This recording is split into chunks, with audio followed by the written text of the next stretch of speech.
Hello, this is a guy who likes fanfiction and is too lazy to read, so here is distorted reality in audio form. Check the description for the links to the author. Prologue. It had been 3 years since Aang last journeyed to the spirit world. 3 years since he spoke to any of his past lives. 3 years since the coming and going of Sozin's comet and his failure to defeat Fire Lord Ozai. It wasn't that he hadn't tried to speak with Roku or Kyoshi or anyone else. He meditated whenever he had time, whenever he had enough safety to do so. Infrequent, constantly interrupted meditation was not enough to get him in a deep enough trance to project his spirit to another world or dig deep enough to unearth the wisdom of his past lives. How could he, when his mind wandered so much? When he thought about all of those people he had failed or abandoned or was unable to protect? This time, apparently, the stars must have aligned, or he meditated in a place of power where monks had attained spiritual enlightenment long ago. He didn't think there was an equinox or solstice, but it was hard to keep track nowadays. Or perhaps he was simply at his lowest point. He knew he had done it this time before he even opened his eyes. The spirit world stretched out before him, an open field of strange, twisting trees with orchids instead of leaves and jade instead of bark. The sky was bright and blue, unnaturally so, without a single cloud. Aang had never been to this part of the spirit world, but he had only been here once before. For the first time, he wondered how large it could be, if it could be mapped and explored, or if he and his friends could one day escape here in safety. He stepped forward, his boots sinking into spongy moss that wasn't actually moss because it dispersed into fuzzy green creatures, spirits upset at being disturbed. He examined them for only a moment before proceeding onward, careful to step only on the softly swaying grass. He had no time for idle curiosity. He needed to find his past lives. Roku. Are you here? He called out. I need your guidance. I am always here with you, Aang, said the voice of an old man, behind him. None of us have ever left you. He turned around to face the wizened man in red robes. The boy remembered him as being much taller, but Aang supposed he had grown a lot in 3 years. Then why haven't I been able to connect with any of you? To use the avatar state. Not since that time so long ago, beneath Ba Sing Se, when Azula. The energy within you is blocked, said Roku, hands folded in his sleeves. I know, said Aang. And I've tried to unblock it. I've tried so hard, but I failed. I've failed and I've failed over and over again, and now the world is more out of balance than ever before and I don't know what to do anymore. His voice shook and he stared down at his clenched hands, hoping that Roku wouldn't see his eyes getting wet. Roku sighed. I understand, Aang, he said. Truly. I trust you remember the story I told you of my time with Fire Lord Sozin. Our friendship and my failure to stop his dreams of conquest. I do remember. They were silent for a moment. Sometimes, when he lay in his bedroll trying in vain to sleep, he silently blamed Roku for everything that had happened. Sometimes it was tiring to only blame himself. Then again, he supposed, Aang and Roku were one and the same, so he only had himself to blame to begin with. Perhaps you should seek the wisdom of our other lives, Roku said finally. Others who have not made the same mistakes as you and I. You have spoken to Kyoshi before, have you not? I have, said Aang. Well, not directly. She did make me admit to murder once as I was on trial for it. The corners of Roku's mouth quirked up. Indeed. It flashed away just as quickly. I am sorry, Aang, that I cannot provide more wisdom for you and only leave you to clean up and suffer from my mistakes. Just remember, be decisive. Learn from what I have done so the same does not come to pass yet again. The old man vanished, leaving Aang alone again with orchid trees and living moss spirits. But the scene around him dissolved as if splashed with water and he fell deep into the earth, landing within a bamboo grove. He did not feel as disoriented by it as he would have expected to feel. Avatar Kyoshi emerged from the bamboo, her makeup and clothing making Aang ache for the familiarity of a friend he had lost. Aang, she said. I am sorry for nearly getting you killed that time. Aang almost laughed. It's okay. We got out. You've changed. There is hardness in your eyes now, grey like stone instead of the sky. He wondered if that had to do with the fact that he didn't find her so intimidating before, so unlike him in her directness and willingness to carry out justice. I have changed, he affirmed. I need help. I need the power of the Avatar state so I can finally end this war. I need to make up for my failures. You may never make up for your failures, she said. Her tone was flat, hard enough to make it seem like she struck Aang in the chest. What? They can take lifetimes to be fixed. Anything you do here and now can one day affect your successors, just like my failures have. Did you know that I was the one to establish the Dai Li? In my time, they were meant to preserve the cultural heritage of Ba Sing Se, to root out the corruption of the Earth King. Aang's mouth dropped open. The Dai Li have caused him no small amount of grief, even now. But they're the most corrupt part of the Earth Kingdom. Kyoshi closed her eyes, her face impassive. Every action has consequences. It is impossible to predict what the future may bring, and foolish to attempt to do so.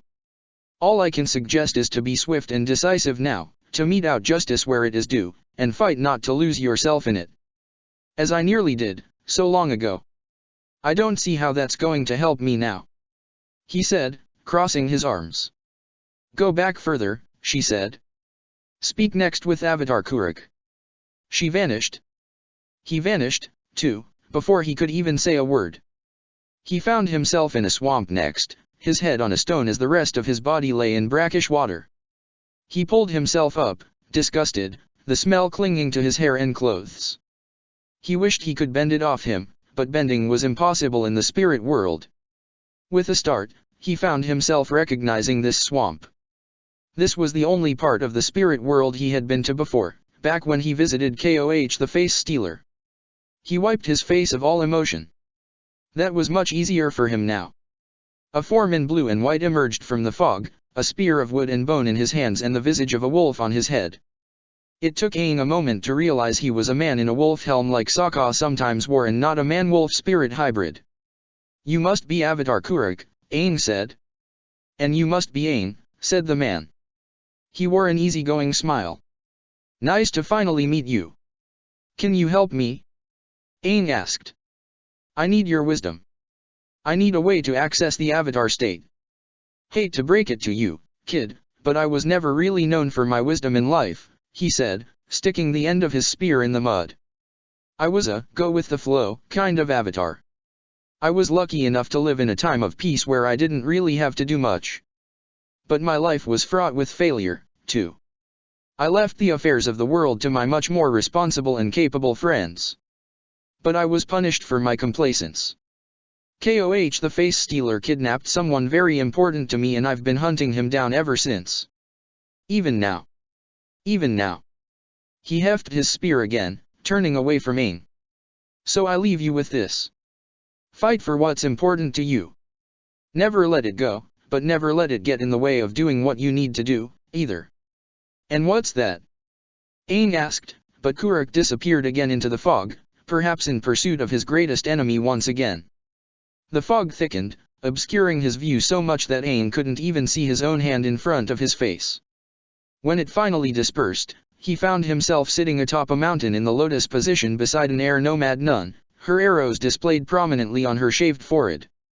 Not like Aang's own, hidden by his hair and a headband for survival. Avatar Aang, she said by way of greeting. Her eyes stayed shut. I am Yang Chen. Yang Chen. He said. What wisdom can you offer to me? What type of world do you want to leave for your own successor? She asked him. He stared ahead, deep into the fog and the rocky crags partially obscured by it. Far away, he could see colorful creatures soaring through the sky, like kites. They must have been spirits. I haven't really thought about it much, he said finally. I just want to have a successor, to leave them a world free of the war with the Fire Nation. And, failing that, I want to leave things so that they're able to pick up where I left off. To finish it in my stead. To finish what? She asked.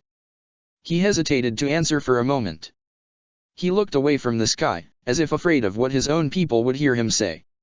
He had never admitted this aloud to anyone before. The Fire Nation itself, he said.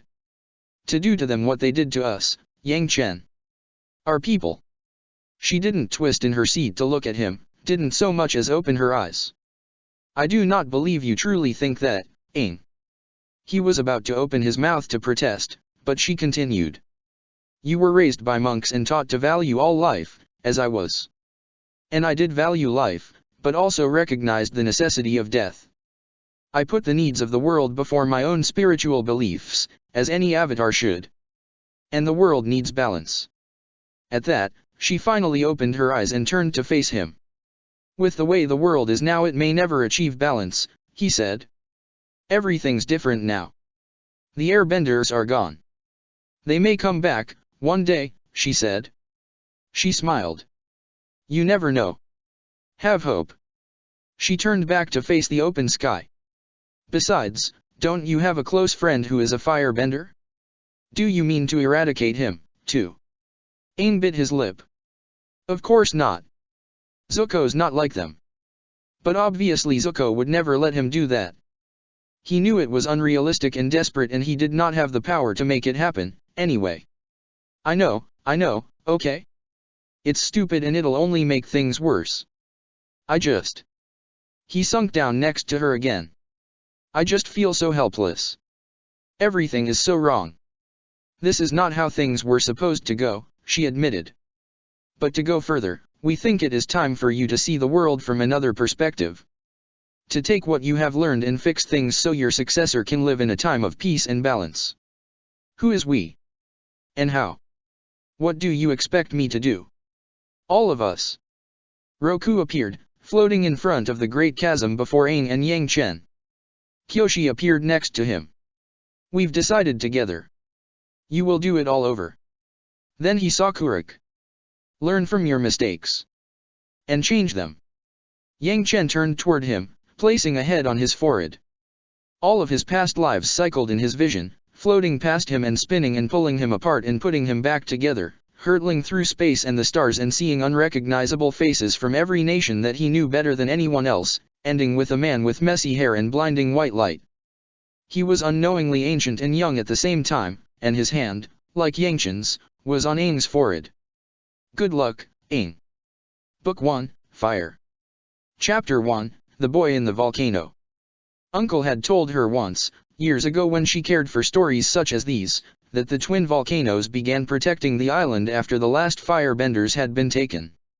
The villagers on her island simply called them the twins, or even the sisters, because the last two firebenders happened to be such a pair, and beautiful ones he knew in his youth, if Uncle was to be believed.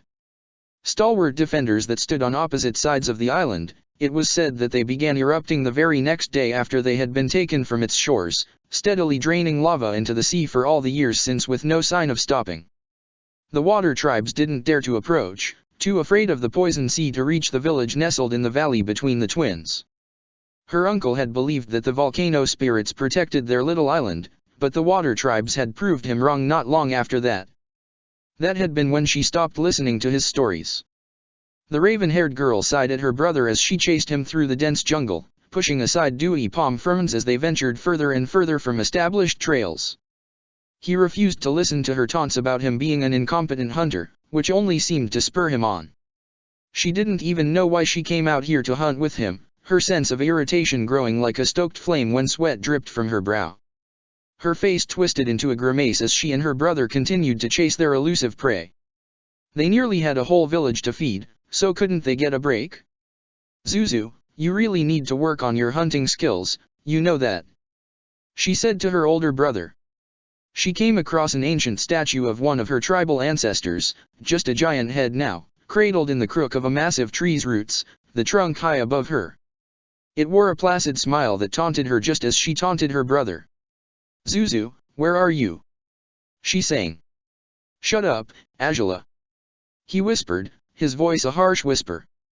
And then she saw him crouched in the foliage, his broadswords held out as he watched the rabbit fowl standing on a pile of vivid green leaves bigger than both of its predators' heads. You can't hunt an animal like that with broadswords, dum-dum. You've got to be kidding me, she said with a dramatic sigh. At the sound of her voice, the animal dashed away again with a squawk. You let it get away again. He yelled in frustration to her, running after it. I bet I can get it before you, she challenged with a smirk, running alongside him as they ran. She gripped her bow, made from strips of bamboo, and ensured she still had her arrows in the sling at her back. In her hands it wasn't much more use than his broadswords, but she didn't need to remind him of that. Breaths filled her lungs as she tended to her inner flame in preparation for their little contest that she knew he wouldn't turn down. The air was heavy and moist, carrying the rich sense of wet soil and something floral. His golden eyes narrowed. "You're on." Her smirk grew wider as the two ran through the trees and the dense underbrush, avoiding the gnarled roots with practiced ease, neither of them taking their scrutinizing golden gazes off of their prey. They followed it over a clear river, balancing delicately on a tree that had fallen across it. Zuko almost fell when the animal diverted its course toward the mangroves along the river's edge, but recovered in time to avoid falling in the water. Azula grinned in triumph over her better sense of balance, but stopped short when she noticed they had been heading up a progressively steeper incline.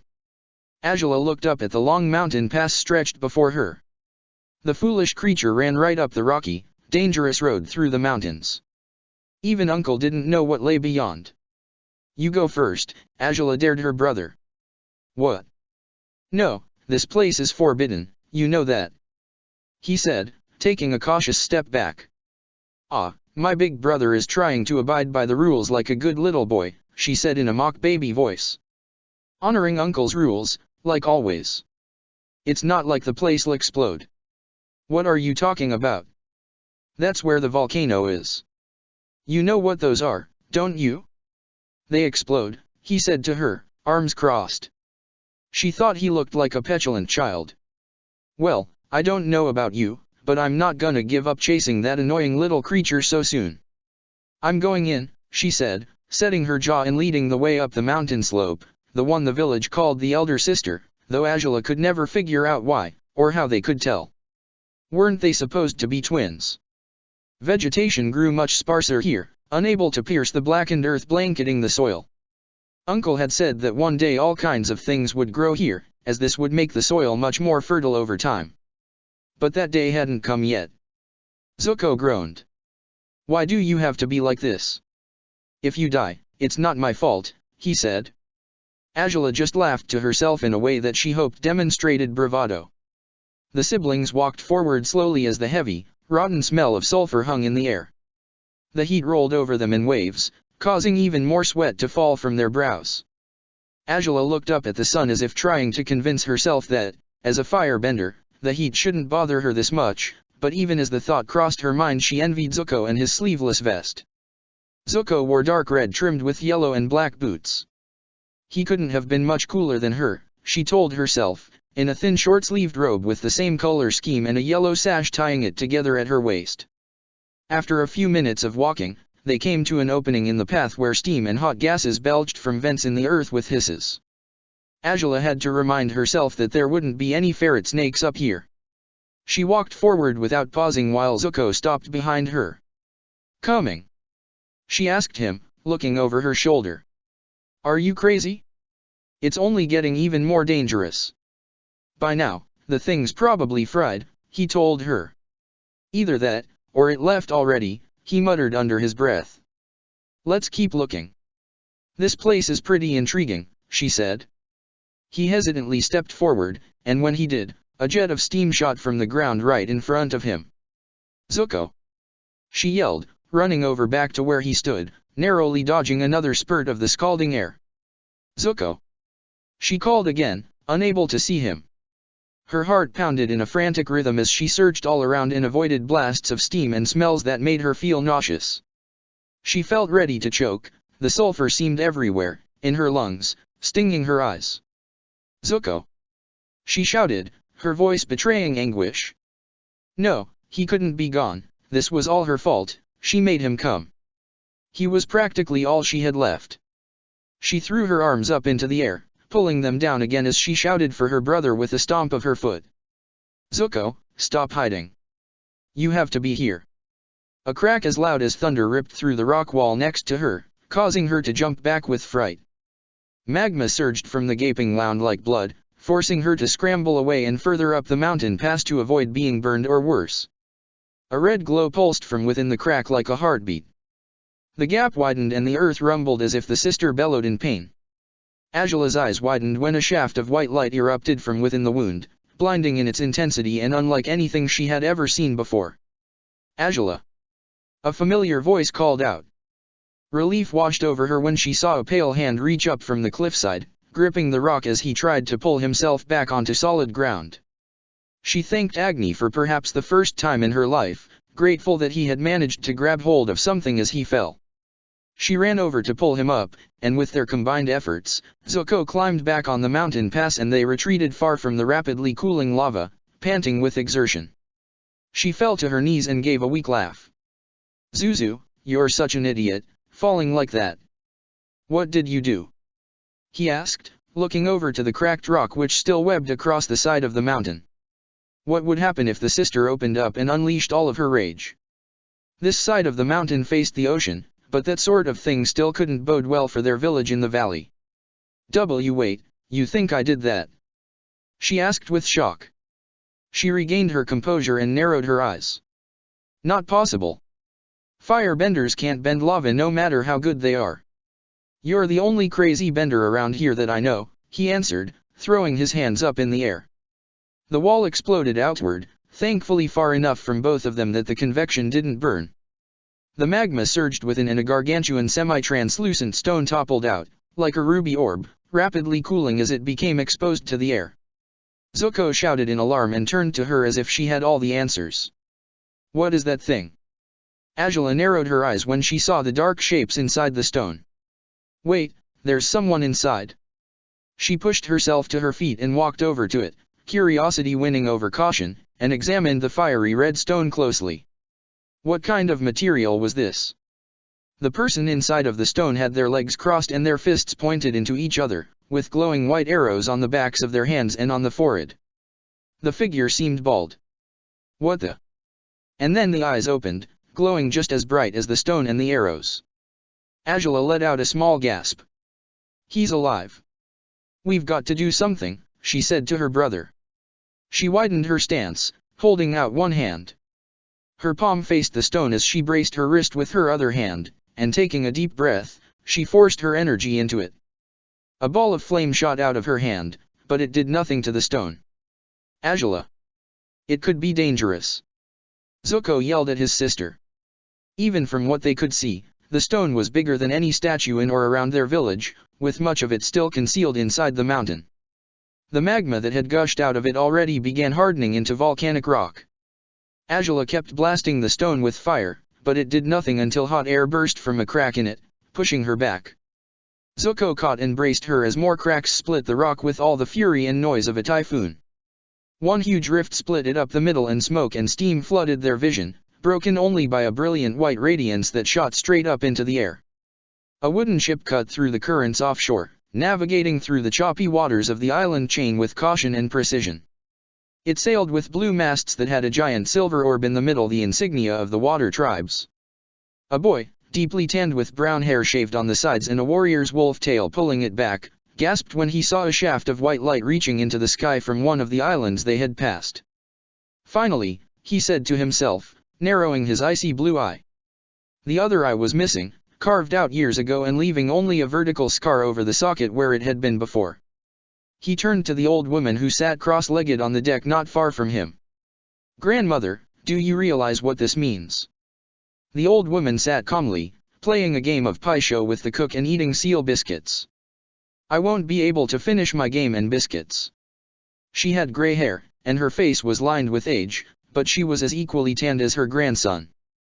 She wore lighter, breezier clothes in water tribe blues while her grandson wore heavier leather wolf armor despite the heat. He scowled in irritation. No, don't be obtuse, he said, turning to the light again. That light came from only one place, the Avatar. He said, face set with determination. He looked so much older than he really was. Oh, it's probably nothing, his grandmother said with a sigh. I do think the heat is getting to you, Prince Sokka. Come, sit, and watch me destroy our friend in this game. It's rather challenging, he's gotten better, she said, scratching her chin as she placed down another tile. She cackled with delight. Oh, I've got this game. Here, have a biscuit. The heat is not getting to me, Sokka said, directing his scowl at her again. He was not going to let her temper his excitement. I might just finally be able to catch the Avatar. Waterbenders, head a course for the light. His grandmother cooled herself with a fan made from palm leaves. I'm not sure that is the best course, she said. Volcanoes constantly churn magma into the waters around that island. It makes the water poisonous and the currents treacherous. Sokka glared. What do you know of seafaring, woman? I didn't bring you along to give me counsel on things I know better. His grandmother shrugged, her voice hoarse. Fine, suit yourself. Man, it's hot. Azula and Zuko tried waving the smoke away as the beacon died out. When they could see, they spotted the boy trying to push himself out of the rock, his eyes and arrows still glowing. The siblings looked up in amazement. Stop. Zuko said in what Azula assumed was his most threatening voice, regaining his bearings. He held out his swords. The young boy stood up straight. She wondered what Zuko thought he was going to do. The bright light all around them died out as suddenly as it came and the boy's arrows turned blue as he lost consciousness, falling forward. Azula ran forward and caught him. She laid him down gently on the ground, her arm holding his head up. How is this possible? She asked. Could he be something delivered by the spirits? The boy let out a weak groan. Aang's eyes twitched as he felt air come into his lungs after so long. His eyes were closed, but he didn't want them to open. He was comfortable, and warm.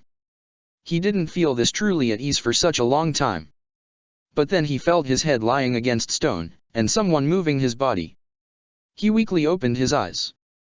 The first thing he saw was rather nice two golden eyes peering down at him curiously, with just a hint of cautiousness in them. Don't look like that, he mumbled. I'm not dangerous.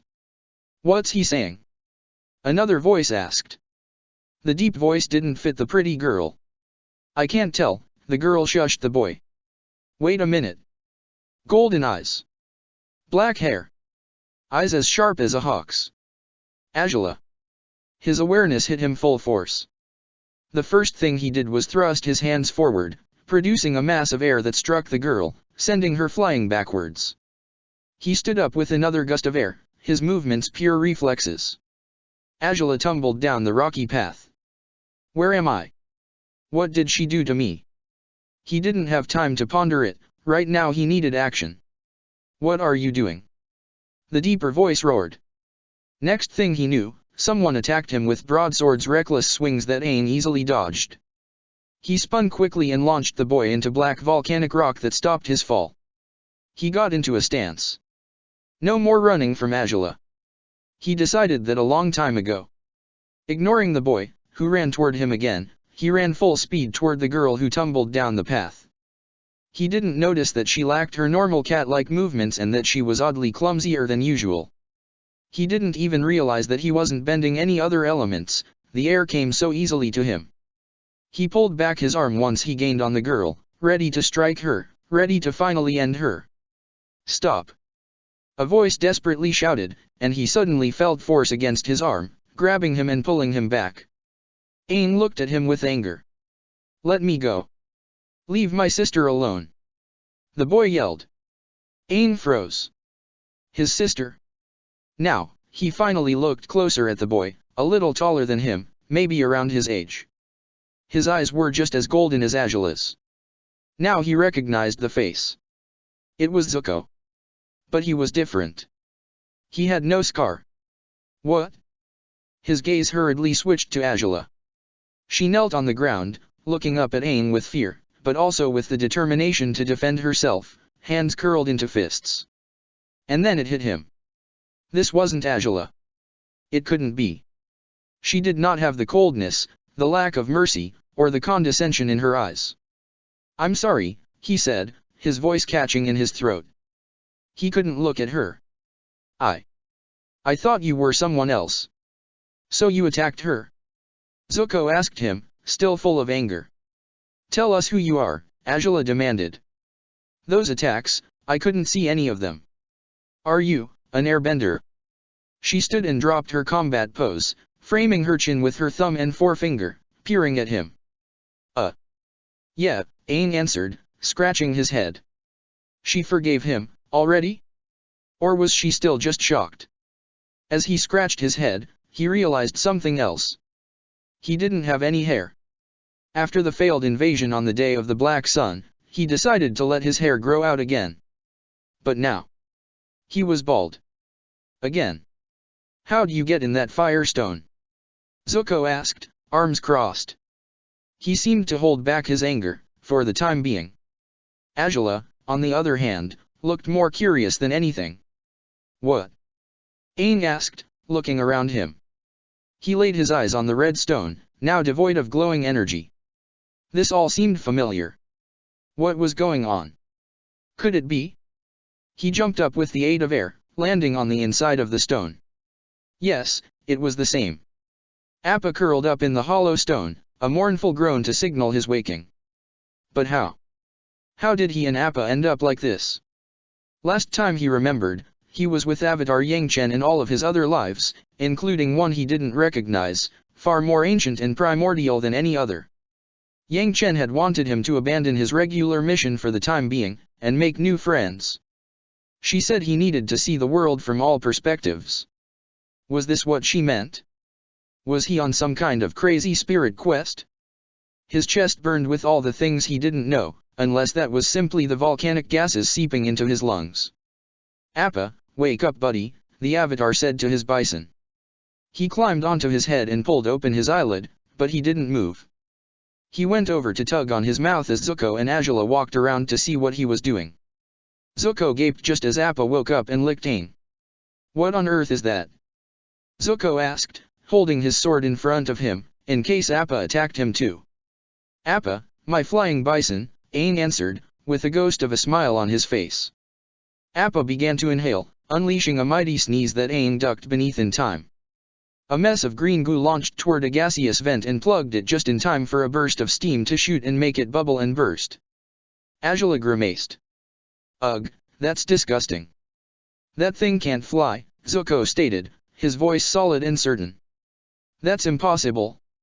You guys are from around here, right? Aang asked.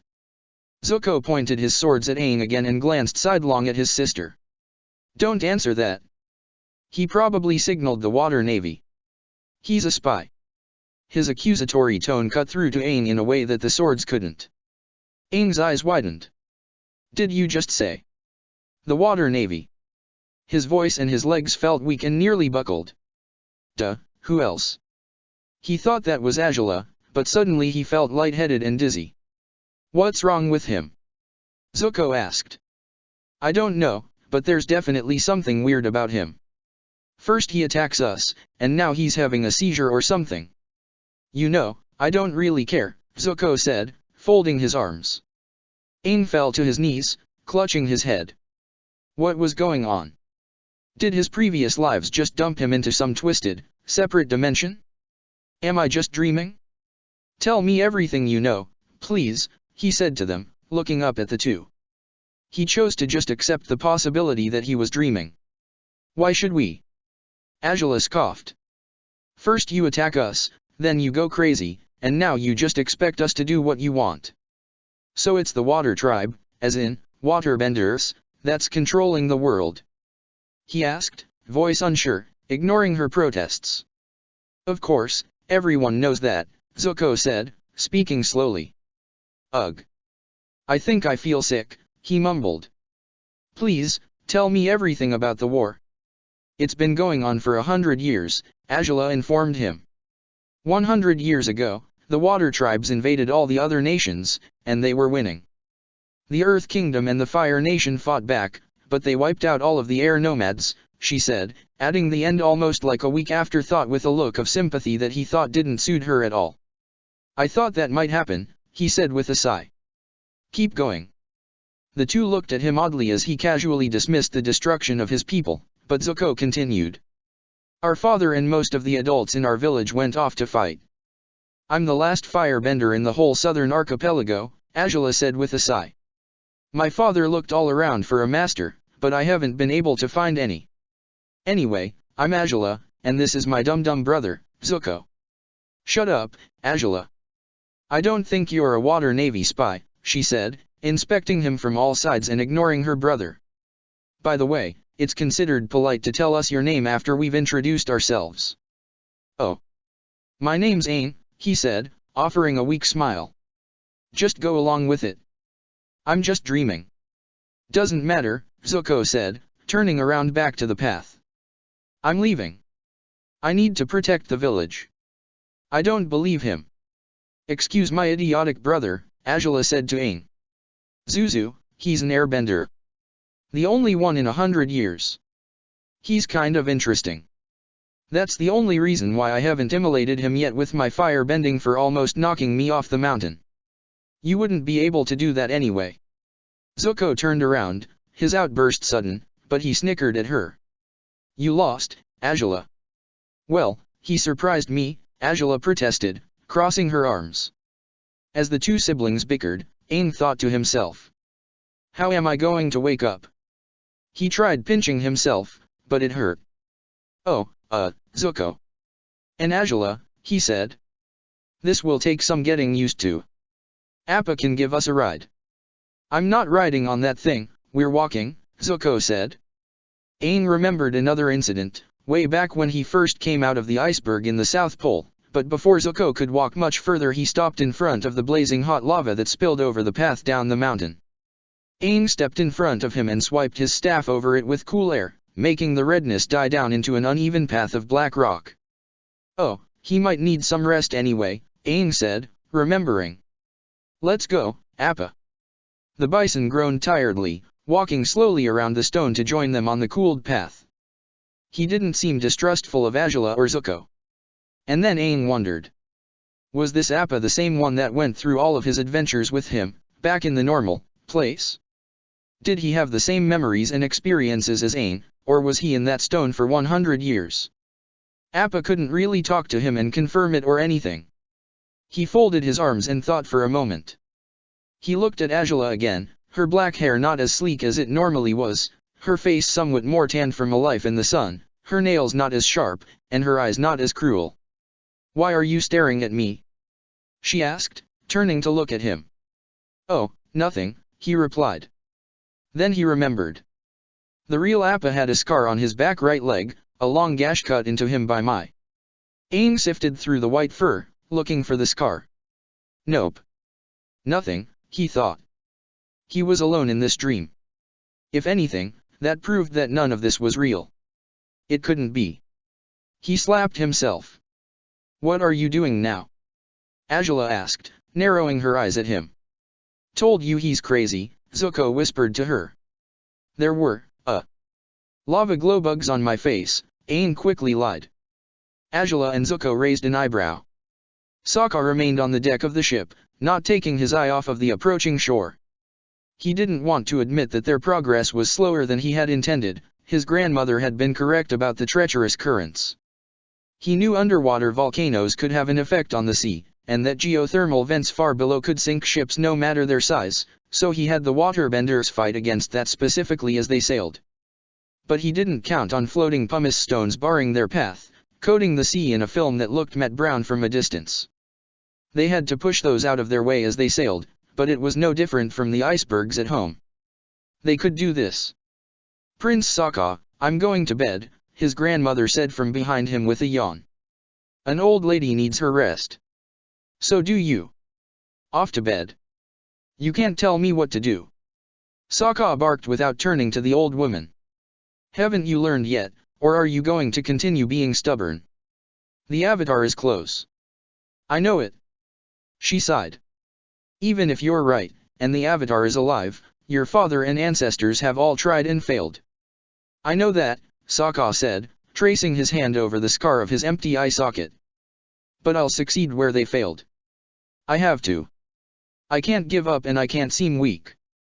The Avatar's 100 years in hiding are over. The sky blazed a brilliant orange as the sun set beneath the twins, making way for a clear, starry expanse. Zuko walked ahead with determination, but Aang felt weary and wanted some time alone. Azula trailed slightly behind Zuko, her steps a little more sluggish than his. Hey, I was wondering. She began, slowing to a pace to match Aang's. Do you know what happened to the Avatar?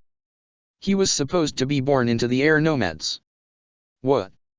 Oh, I don't know, Aang said with a half-hearted shrug. His clothes clung to him in sweat. The air itself seemed heavy with moisture that he tried to fight off by keeping the space around him circulated.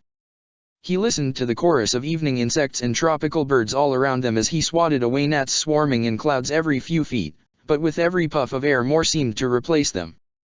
A hog monkey yowled somewhere in the distance and another answered its call. All right, if you say so, Azula said, nodding. She let out a long, cat-like yawn. I'm tired. You can go and, rest on Appa, if you like, he offered, not believing his own words. This was Azula. But she was different. He tried not to groan. After a few more hours of navigating through the rainforest, where Zuko didn't complain once, they found the village.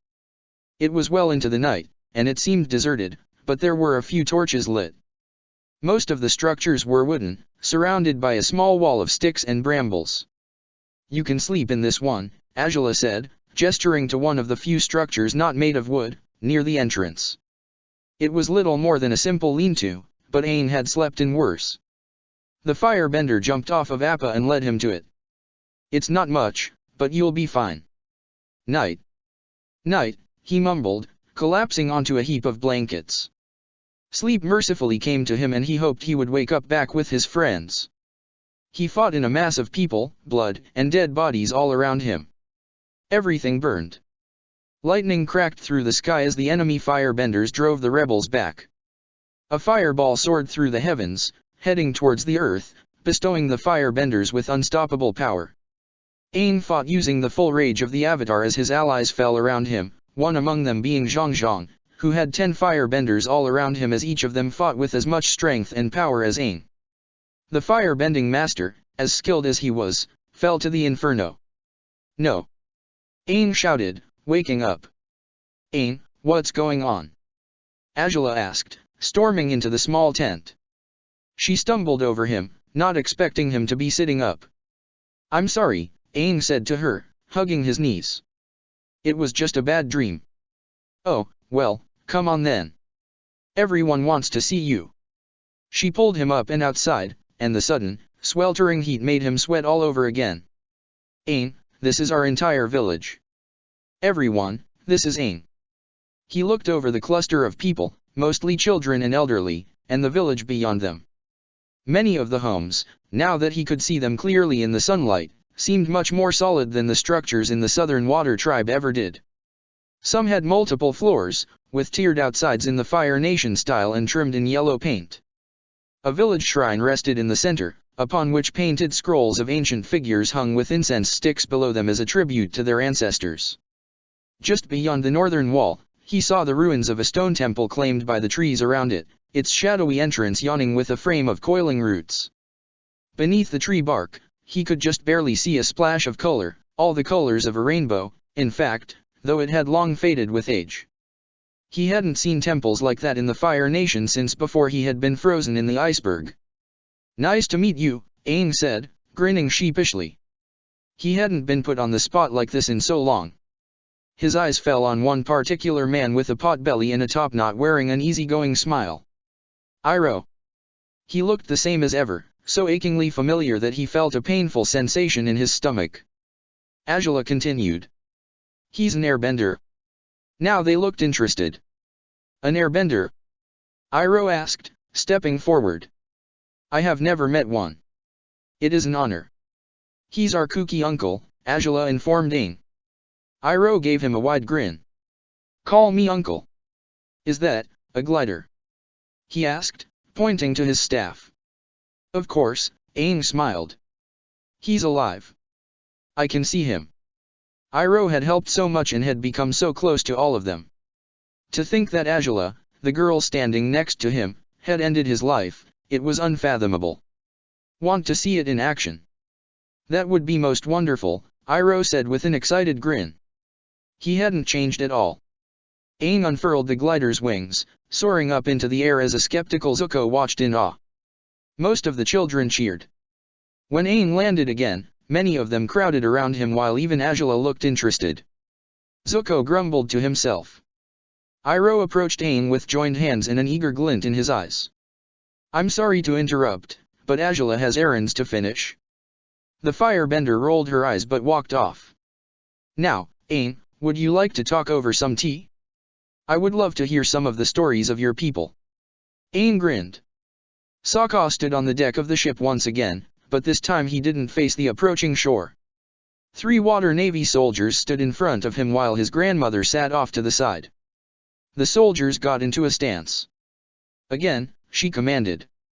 Water rose from the sea at Sokka's gestures, hitting the soldiers' own streams of water. One threw ice knives at him which Sokka blocked with a newly formed ice wall. Water lashed out at him, but he dodged between the whips and launched a direct attack at their legs in an attempt to break their roots. He landed on both of his feet, facing his 3 opponents. No, you're doing it wrong, the old woman said a little harshly. Water bending is passive, it flows all around us. It is a redirecting power, not a blocking defense. Water cannot be forced by us. As little energy as possible has to go into bending water for defense, so make use of its cutting ability. Watch, she explained, pulling up thin tendrils of water from the sea. One of the soldiers threw a flurry of icicles at her which she cut clean through without any signs of effort. See? Try it that way. Sokka threw his hands up in the air. Still not good enough? I've been working at these forms for. He counted on his fingers, calculating a time span, but grumbled and clenched his fist. Forever. No, you are too impatient. Keep doing what you were doing, she ordered. Sokka growled, pulled up a jet of water and sent it at a soldier. He tried redirecting the attack with more water, but was pushed back. The Avatar is over 100 years old. He's an airbender. He's had plenty of time to master all 4 elements. I'll need more than basics to defeat him. He averted his gaze, swallowed his pride, and wondered how his men would view him for forcing out his next words. I'm gonna need your help when I face him, Gran. His grandmother seemed to think this over, but answered him with a supportive smile. Fine, but after I finish my biscuits. We'll face him together. Aang, Azula called to him after finishing her chores. She opened the tent flap, looking inside to see Aang and Iroh joyfully sipping at their tea. He was almost able to forget that he was dreaming, and that the war was still going on. Someone who had died had returned to him. Yeah? He asked, stifling his laughter over a joke he and Iroh shared. Can I talk to you for a minute? Sure, he said. He followed her out of the tent, but she walked out of the village toward the border of the jungle. Where are we going? On a walk, she replied. When he caught up with her, she turned to face him. Can you teach me firebending? Firebending? I don't think so, he replied, his voice sullen. The day before, as they walked through the night, he had tried lighting a fire in his palm, but it didn't work. It was as if he totally forgot how to bring fire to life in his hands. He tried everything, moving rocks, conjuring water, but he could only airbend. He didn't know what was going on, but something wasn't right. There's nobody else to teach you. No, like I said, I'm the only firebender here. What? Iroh and Zuko can't bend. Of course not, she said, smirking in a haughty way. The only firebenders live in the Golden City. Aang almost froze in his tracks. That explained a lot of things. Before, he saw Zuko lighting a fire using flint and tinder, and Iroh boiled his tea with the same method. And there was something else now, too. What's the Golden City? He asked. How long were you in that volcano? She asked. I'd say about 100 years, since I don't know about this war with the water tribes, he said offhandedly. But what's the Golden City? You seem to be taking that well, she said, raising an eyebrow. You're a very odd boy. Anyway, it's a city to the north. It's one of the only standing Fire Nation cities left. Well, I'm sure there are firebenders there. Why don't you go? It may as well be on the other side of the world. I can't just simply walk there, she said, sighing in defeat. I've never left this island. He couldn't believe he was about to say this, but he needed to see if he could firebend again. It was the only way. I can bring you, on Appa, he choked out. What? I can bring you on Appa, he said more clearly. What? It sounds great and all, but I don't know, she said, averting her eyes. Aang almost slapped himself again. This girl was definitely different from the Azula he knew. His Azula was so clear and precise, and never indecisive. Well, think about it, he said. Let's head back, said Azula. It's time to eat soon. As he followed after her, Aang thought this must be the weirdest dream he had ever had, and he had never forgotten the one where Appa and Momo engaged in a sword-fighting duel. Sokka looked through the telescope after his ship had managed to maneuver around the floating pumice stones and volcanic currents. They had been treated to the sight of a consistent lava flow churning into the ocean along the cliffs bordering the island, like thin red fingers grasping for water. He and the crew had covered their mouths with sealskin half-masks to keep from inhaling the sulfuric air, but after they had sailed through the worst of it, they had rounded the southern half of the island where the air felt clearer. Because of its proximity to another island, the water was shallower and choppy, so he dispatched the catamarans when he saw a village nestled in the verdant green valley between both volcanoes. With all of its natural protections, it would make sense for the Avatar to hide here, he said to himself, trying to quell the feeling of triumph that tried to surge in his chest. He wasn't so arrogant to assume he had won yet. Tell my grandmother. I think I'm about to find him. Chapter 2, The Avatar Returns. Aang and Azula walked back to the village, the young Avatar fanning himself with small gusts of air from his fingers to cool the both of them. The absurdity of the situation got to him and he couldn't help but laugh at himself while his previous nemesis stayed silent, staring at him completely perplexed. As they passed the village border, Aang looked around, wondering where Zuko and Iroh had gone off to. Some of the children waved shyly to him, but most of the older children resisted, trying to uphold their proud demeanor as they cast their fishing rods in the stagnant pond on the far side of the village. An awful smell, something sharp and almost fishy, assaulted his nose and he followed it to see some adults dyeing fabrics in a bucket, washing them in and out and staining their arms with all sorts of colors. Beyond them, Aang spotted Iroh playing a string instrument along with another older man who played a flute.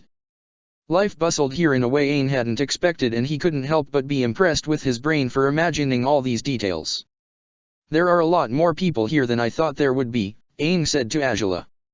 Well, that is a strange observation, she said, staring at him again with a look that indicated she didn't know what to make of him yet. But there used to be a lot more of us. All of the able adults went off to help fight in the war, including our father and a cousin. Aang felt a chill go down the back of his neck despite the oppressive heat. Your father? Zuzu, what are you doing now? Azula asked with a hand on her hip, pulling Aang away from his train of thought. Aang followed her gaze, seeing Zuko on top of one of his crude wooden watchtowers overlooking the village with a moody glare. I think someone's approaching the village, he said, squinting. All I see is blue sails. Wait, they're the water navy. Some of the villagers gasped and everything changed all at once. The elderly gathered up the children and shepherded them inside. Older kids did the same with the village's meager livestock, herding them into a hut on the village outskirts. Some even found weapons, blades like Zuko's or wooden spears dipped in snake ferret venom. Is Iroh here? Can he help us? One of the villagers asked, hands clasped together in panic and worry. Zuko jumped off of the watchtower, drawing one of his swords and pointing it accusingly at Aang. You called them with that light? He yelled, jabbing it repeatedly at Aang. He threw his arms up in defense. No. I didn't do anything. Get out. Get out of our village before you cause any more trouble. Zuko shouted at him. Aang bubbled with fury. Zuko was trying to banish him from the village and he did nothing to deserve it. He wanted to call him a dirty hypocrite. Wait just a moment, Zuko, Iroh said, approaching after extending his calming presence to the other villagers. This nice boy has done nothing wrong. I find him to be a very interesting individual. Let us calmly speak with the water navy and see what they want. Now Azula spoke up, angry. Are you out of your mind? Don't you remember what they did to us, what they did to Mother?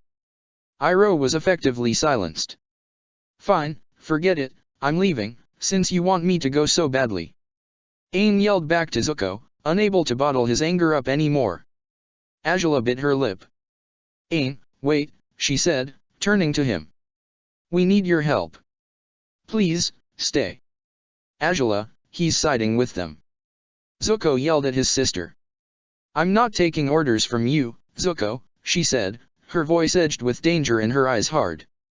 Aang's eyes widened. That was closer to the Azula he knew.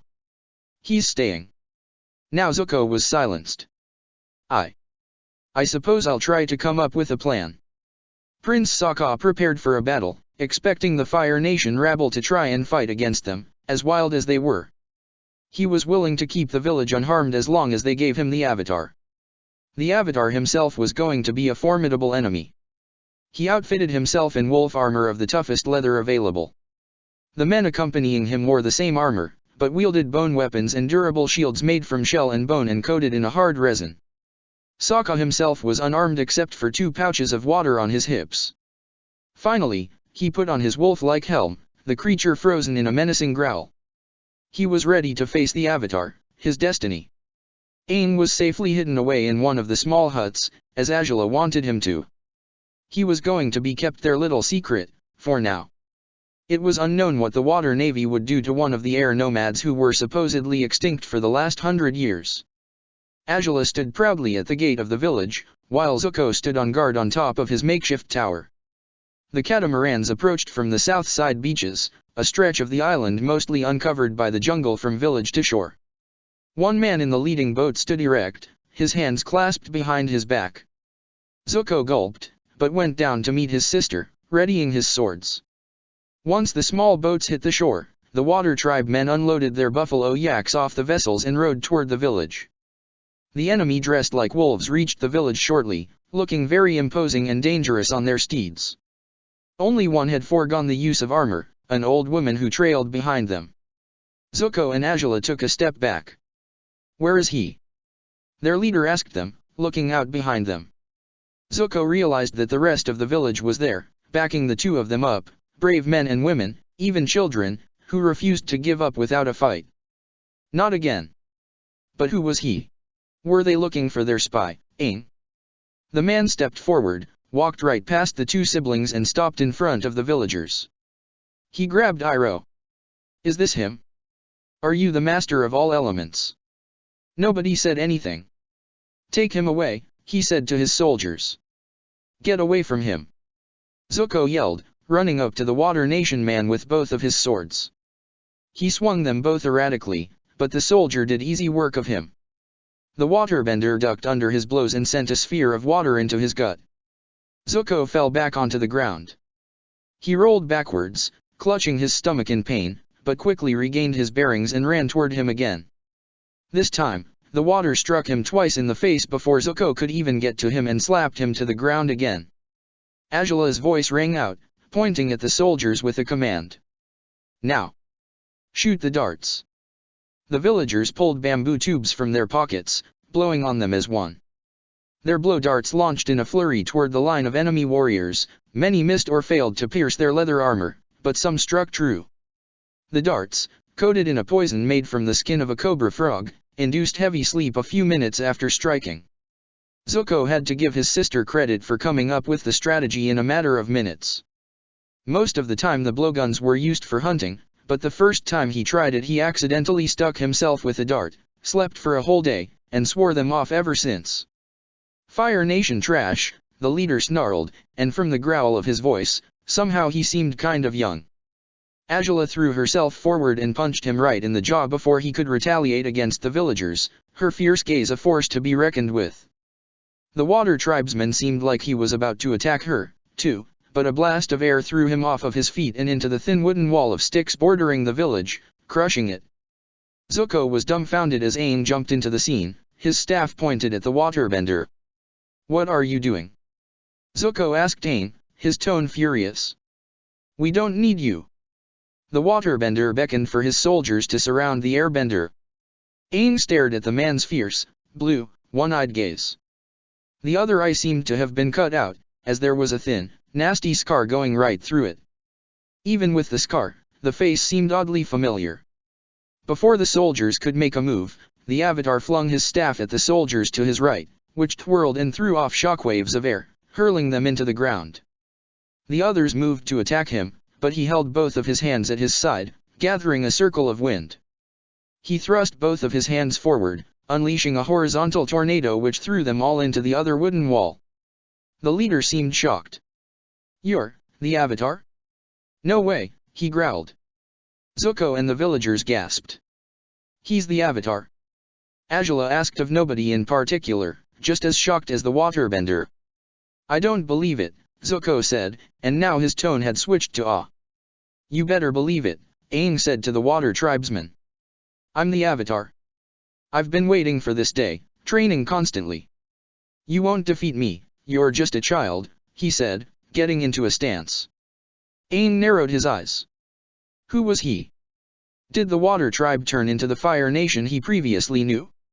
Were they hunting for him for the last century? He shook his head. It was just a dream, brought on by his journey to the spirit world. It didn't matter. "Grandmother." He glanced back at the old woman, but she snoozed away on the back of her buffalo yak, a dart sticking out of her arm. Ugh, seriously. The enemy was the first to attack, pulling long streams of water from each pouch at his side, joining them together in front of him and immediately turning them into ice spikes. Each of them flew at Aang, but he deflected them with a swing of his staff. He swung it again in an air uppercut to the man, but he rolled out of the way. Zuko and Azula moved to help, but the water soldiers held their weapons out at the villagers. A small handful of them faltered, the poison beginning to take effect, but not enough to truly make a difference. "Come with me, or they die," Aang's opponent said to him. Aang narrowed his eyes. He was playing dirty. It didn't matter to him, he was still dreaming, right? "I'm your opponent, leave them out of this," he snarled. "Aang, let us help," Azula ordered, pulling Zuko up to stand by her. She tried punching a fireball at a soldier, but he blocked it with his shell shield and two others grappled them to submission, holding machetes at both Zuko and Azula's throats. "These are your friends, aren't they?" the troop leader asked the Avatar. When Aang didn't answer, he took it as a yes. "Take them aboard," he ordered of his men. The air nomads were friendly, weren't they? They'd never leave their friends in trouble. "I told you to leave them out of this," Aang said to him. Zuko and Azula tried to fight back against their captors, and Aang was about to help them, but Iroh held him back.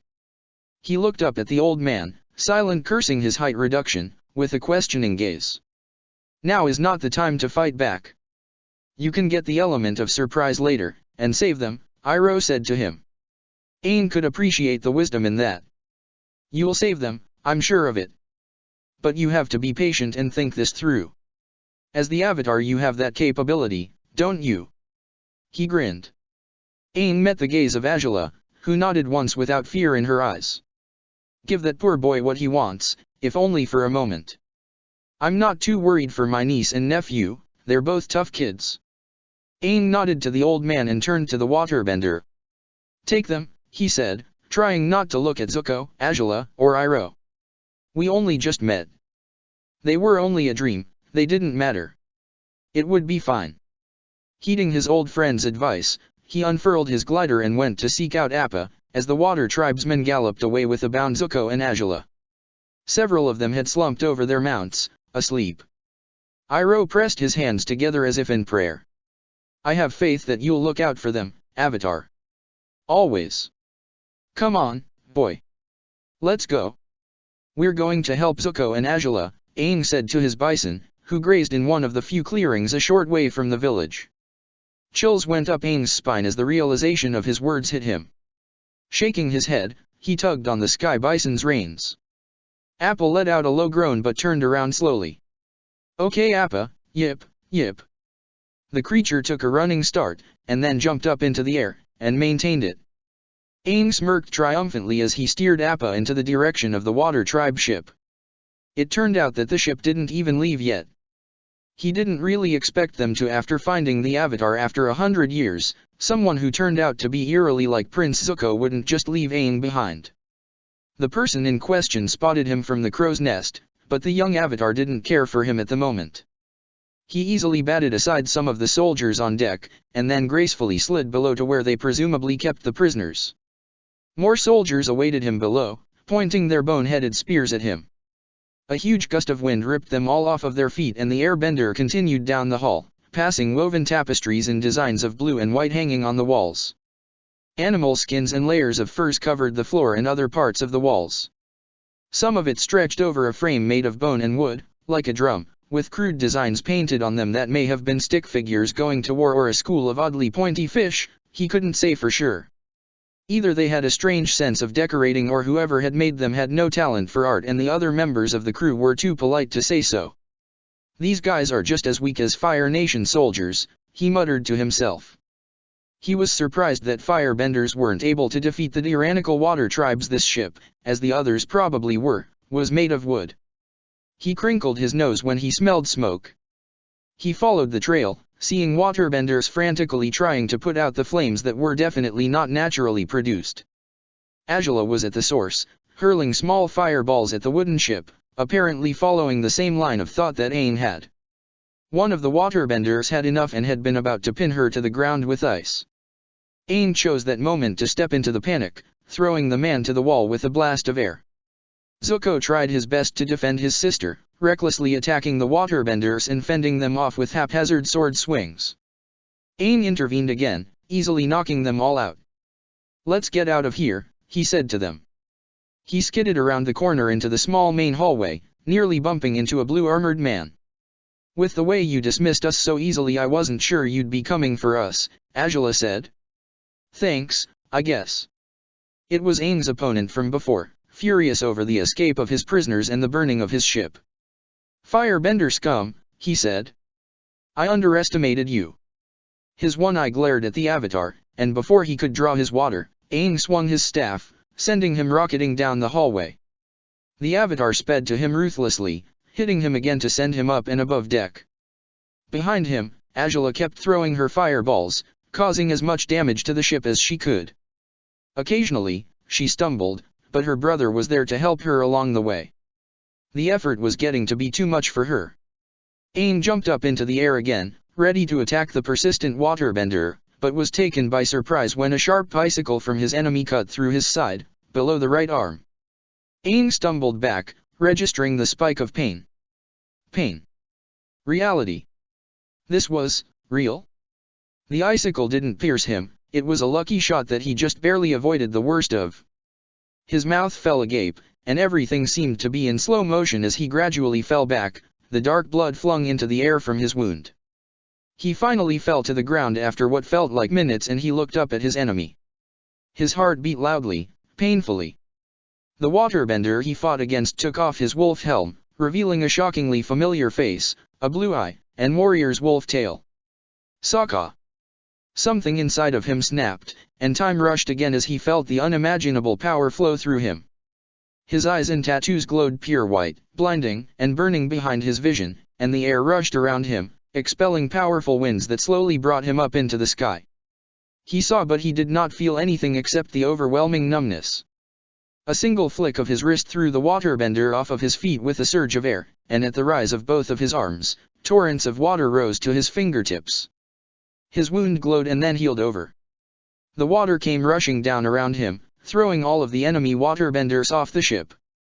Zuko and Angela crouched in the stairs leading below deck, speechless. When all threats were gone, the glow in Aang's eyes and arrows died out, and he gradually descended to the ship's deck. He stumbled slightly but regained his balance, only slightly groggy from the rush of power. Angela ran to his side. "That was an amazing power," she said, squeezing his shoulder. Zuko, on the other hand, looked a little fearful. "Come on, we have to get out of here," Aang said, his voice weak. Appa flew over to them, and even Zuko let out a gasp. The Avatar grabbed his staff and stumbled onto his bison. The Fire Nation siblings followed, eager to leave the burning ship behind. Zuko clutched the saddle so tightly that his knuckles turned white, while Angela's head constantly turned in every direction as she made no effort to hide her excitement. "Finally, I get to leave home," she said, as Appa took off into the sky. Unfortunately, it turned out that the waterbenders weren't done yet. Several of them, led by Sokka, bent a huge wave to follow after them. Aang urged his bison on, and he ascended just in time. He leaned back against Appa's fur, a countless amount of thoughts running through his head. That was the first time he had entered the Avatar state in over 3 years, undeniable proof that the cycle hadn't been broken, that he hadn't failed as badly as he thought he did. Kunna ran out onto the deck, her sense of panic overriding the grogginess that had started to wear off with the aid of some healing. "What happened?" she asked, looking up at the burning ship. Sokka and the other waterbenders used their bending to douse as much of the flames as they could. "It was the Avatar and his friends," he replied scathingly, throwing a tower of water onto the wooden steer house, which thankfully did not collapse. Kunna rushed to help. "That kid did this much damage to my ship." "A child, eh?" she asked. "That is good news for the water tribes. Our greatest threat is merely a boy. Get every man out on deck to help quench the flames." Sokka shouted to one of the soldiers. His voice suddenly got lower. "He had power, but I will get him next time." Dawn approached as they flew through the sky and Aang never moved from his position at Appa's head. Azula and Zuko shuffled impatiently and he knew they burned with questions for him just as he did for them.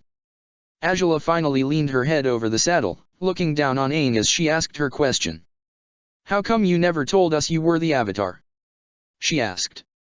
"Because, things have been confusing for me," he admitted after a moment. His mind was on other things. How did he get here? Why would his past lives put him into this twisted universe? They forced him to side with his enemies and fight against his allies, one of his best friends. What was wrong? What happened to Sokka? How am I going to get back? He tried to wrestle these thoughts into submission, but it only made his head ache worse. "So, you're bringing me to the Golden City? I guess we're all in this together, huh?" she asked. He nodded. "Great. We can both learn fire bending together." "Huh?" Her statement jolted him out of his contemplation. "Well, according to legend, the Avatar has to learn fire, then earth, and then water, right?" "Wait, what?" He sat up quickly. "Isn't it water, earth, fire?" "Wow, I think he is dumb," Zuko said to himself. "Why would summer come after spring?" "Hold on, so you're saying that the order of the seasons is autumn, summer, spring, and then winter?" "Duh," Azula said, knocking on his head. Aang reeled. "Well," he said after a moment, "before we go to the Golden City, there are a few places that I'd like to go first." He unrolled a map. "First, I need to go to the Western Air Temple to check up on something." He pointed to the location on the map and then slid his finger along to a different destination. Not for pleasure. He never journeyed somewhere for pleasure anymore. And then to Crescent Island. "Why those places?" Azula asked him, an eyebrow raised. "I need to make sure of something," he said, rolling up the map again. Zuko rolled his eyes. The whole weight of the situation settled down on him and he suddenly felt overwhelmingly tired. "I'm going to sleep," he mumbled, curling up into a ball. "Haven't slept in a while." Before falling into a blissful slumber, he thought of lost friends, of missed opportunities, and questions about how everything had possibly gone so wrong. Chapter 3, The Western Air Temple. "So remind me again where we're going," Zuko muttered to Aang, arms folded as he stared up into the sky. "The Western Air Temple," he responded, staring straight ahead. He had no time for this slightly more immature Zuko that he wasn't really used to yet. In his dimension, Zuko was broody and silent, but a stable support for the group. He was strong and reliable. Here, he was almost like the Sokka that he knew. Thinking of one of his best friends, his brother, only brought Aang more pain. He quickly dismissed the depressing thoughts. This Zuko was just as prone to complaining as the Sokka he knew, though both could be just as moody, especially as his Sokka got older. Zuko often fell victim to Azula's teasing and tricks. His younger sister was a bit mean to him sometimes, like when she singed some of his clothing out of boredom. She didn't normally mess with Aang, though, and that was perfectly fine with him. She seemed to look at him as something she couldn't understand, and acknowledged him as much stronger than her. The only interaction they had was falsely polite conversation and quiet laughter at Zuko's misfortune. He did not want to become acquainted with her, he decided, because she was very real and very plausible to attack him when his guard was down. Whenever he looked at her, he couldn't help but see someone different, something that could have been. He saw the malicious glint in her eyes and the evil smile on her flawless face, even when there was no such thing to indicate her ruthlessness. He was determined not to trust her. Appa groaned with a semblance of relief when they arrived at the canyon. The familiar heat of the Fire Nation felt heavy and suffocating as always, a small fact which oddly comforted Aang. The barren land below him burned with heat and the air felt drier than it did in the southern islands. "We're here," Aang announced to the other two, looking back. Both siblings sat up and leaned forward with interest. "I don't see it," Azula said, squinting. "He's seeing things now," Zuko mumbled. "Great. Well, this one's a bit different from the other air temples," Aang said. While the others shoot up into the sky. He flew Appa down into the canyon, where the two siblings gasped. "This one is hanging under a cliff." The temple was unchanged and undamaged from when he last saw it. The leveled buildings hung upside down, each underside of the pagodas holding thin, twisting trees and wild grass. He directed Appa to land in the main square of the temple where they found a dried-out fountain by a faded but colorful mural of sky bison. Pillars stretched from floor to ceiling acting as a support for both. Aang gracefully hopped off Appa's head and Azula landed cat-like on the ground. Zuko was about to copy her when Appa shook and he stumbled to the ground. "Was this place run by women?" Azula asked, looking around at all of the statues of the airbender nuns. "Yes," Aang replied, joining her to stare up at the statue, her arrow still prominent upon her shaved forehead. If this temple was the same as the one he used to visit back at home, then there was really no hope for. "Whoa," Zuko said, interrupting his thoughts. The swordsman opened up one of the thicker doors, and he looked down a dark hallway. "There's a ton of statues in here." Aang and Azula walked over and the Avatar was pleased to see the hall of statues. They all lined up evenly and sloped downwards. If he remembered correctly, this was the same hallway where Teo, the mechanist's son, crashed when his brakes stopped working. These statues were just slightly taller than the three of them, all depicting air nomad women, all of the nuns in the history of the temple. "They're all women. There's not much variety here," Azula said, indifferent. "The Southern Air Temple, the place where I was raised, had statues of all of the past avatars," Aang told them. "It's very interesting. It shows every avatar in the order we were born in." "What, you mean like water, earth, fire, air?" Zuko asked him, snickering. Aang stared at him, his face blank. All right, never mind. I only said that because my brain was still all fuddled, from the iceberg," Aang said, grasping for words in an attempt to cover up his past mistake. "Iceberg?" Azula asked, crossing her arms and staring at him with a raised eyebrow. Aang's eyes widened as he realized another big slip-up. "I meant volcano," he said, and hoped it was enough to save himself. They seemed to buy this, but Azula and Zuko looked to each other and shrugged. "Like I said, it addled my brains." He gave them a feeble grin that only fell when they walked off to continue exploring the temple. It wasn't until they summoned a tidal wave that the fires on the ship had finally been quenched. Then the ship nearly sunk, and all of the waterbenders had to use all of their power to keep it afloat. The ship was battered and in disrepair and Prince Sokka was more infuriated than ever. He needed to capture the Avatar, his own public honor and status as a waterbender, a man, an eldest son of the Water Emperor depended on it. The ancient Fire Nation valued their honor and pride more than the Water Tribes, but everyone had their dignity. He needed his own to be restored. "You could help us, you know," his gran said to him, dousing herself with water to block the heat. "The men all look up to you and are loyal. You can at least extend the hand of friendship." "I don't have any friends," he snapped. "I don't need any." Ever since his self-imposed exile, his grandmother had always preached to him the ways of friendship and love. She claimed that the ancient water tribes practically bathed in it. He didn't need such womanly wishes. The water tribes before the war were such a primitive people, he, like many others, much preferred to be called the Water Nation. Their army wasn't much to speak of, but their grand navy was unmatched. Sokka's ship reflected his current status in the tribe, smaller than most and made entirely of wood and stretched animal skins, while the more majestic ones maintained a coating of ice, even on deck, that made it seem like they had been carved from a glacier with blackened whale bones adding a wicked edge to the prows. When the ship finally dragged itself to a port controlled by the Water Nation, his grandmother had to go into his quarters and pull him from his maps. He had been trying to track the Avatar's course. She tried to coax him into going into the town and go on a walk with her. Who was she to think that she, a woman, could order him, the prince of the Water Nation, around? She might have been the Moonlit Mother, but he technically outranked her. I have no time for that, Sokka growled, quickly dismissing her. I have to stay according to schedule. Oh well, I guess you can't come with me and buy all of the seal jerky we've been missing, she said offhandedly, starting to walk off. He halted in his work, groaned, and let his head fall against his maps. She knew his weaknesses. After showing Zuko and Azula the Hall of Statues, the Avatar led them to the all-day echo chamber. It was large and dome-shaped, with many stone mechanisms inside to encourage the nearly endless echoes. It was one of the unique and entertaining traits of the Western Air Temple, built solely for that reason, but it was well known by the other air nomads.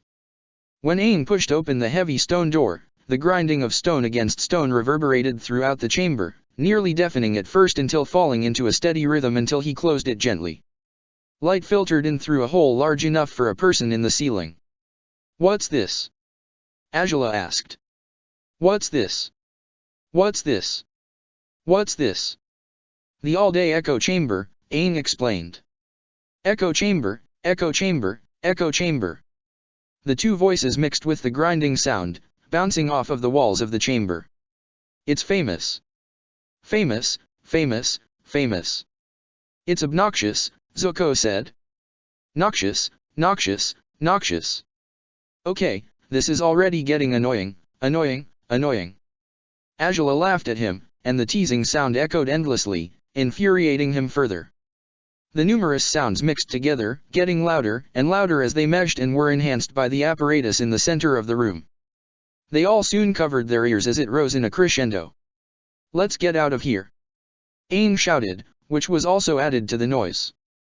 They pulled open the doors again, slamming them as they all exited.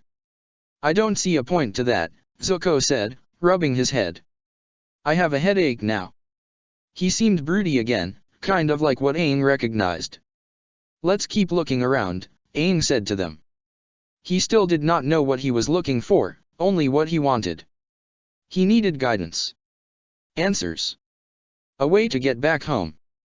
The moment Kunna and Sokka stepped off of the ruined ship, the Water Prince immediately felt a chill go up his spine. Only 3 people he knew could do that to him, 2 of which he highly doubted would be in such a small port in one of the outer islands of the Fire Continent. "I can't believe you're making me come here," Sokka said to his grandmother in a low hiss. "I can't lose his trail." "The Avatars, right?" she asked him absent-mindedly, looking at a shopping list. He was about to respond and tell her to shut her mouth about his target's identity, but the person he hated most walked up to them at that moment. "Prince Sokka, Lady Kunna, great to see you both here," Clan Chief Bato of the Water Nation said, stepping up behind them, his voice personable as always. He was flanked by 2 Marines in leather helms with twisted horns, as always, members of Bato's Buffalo Yak clan.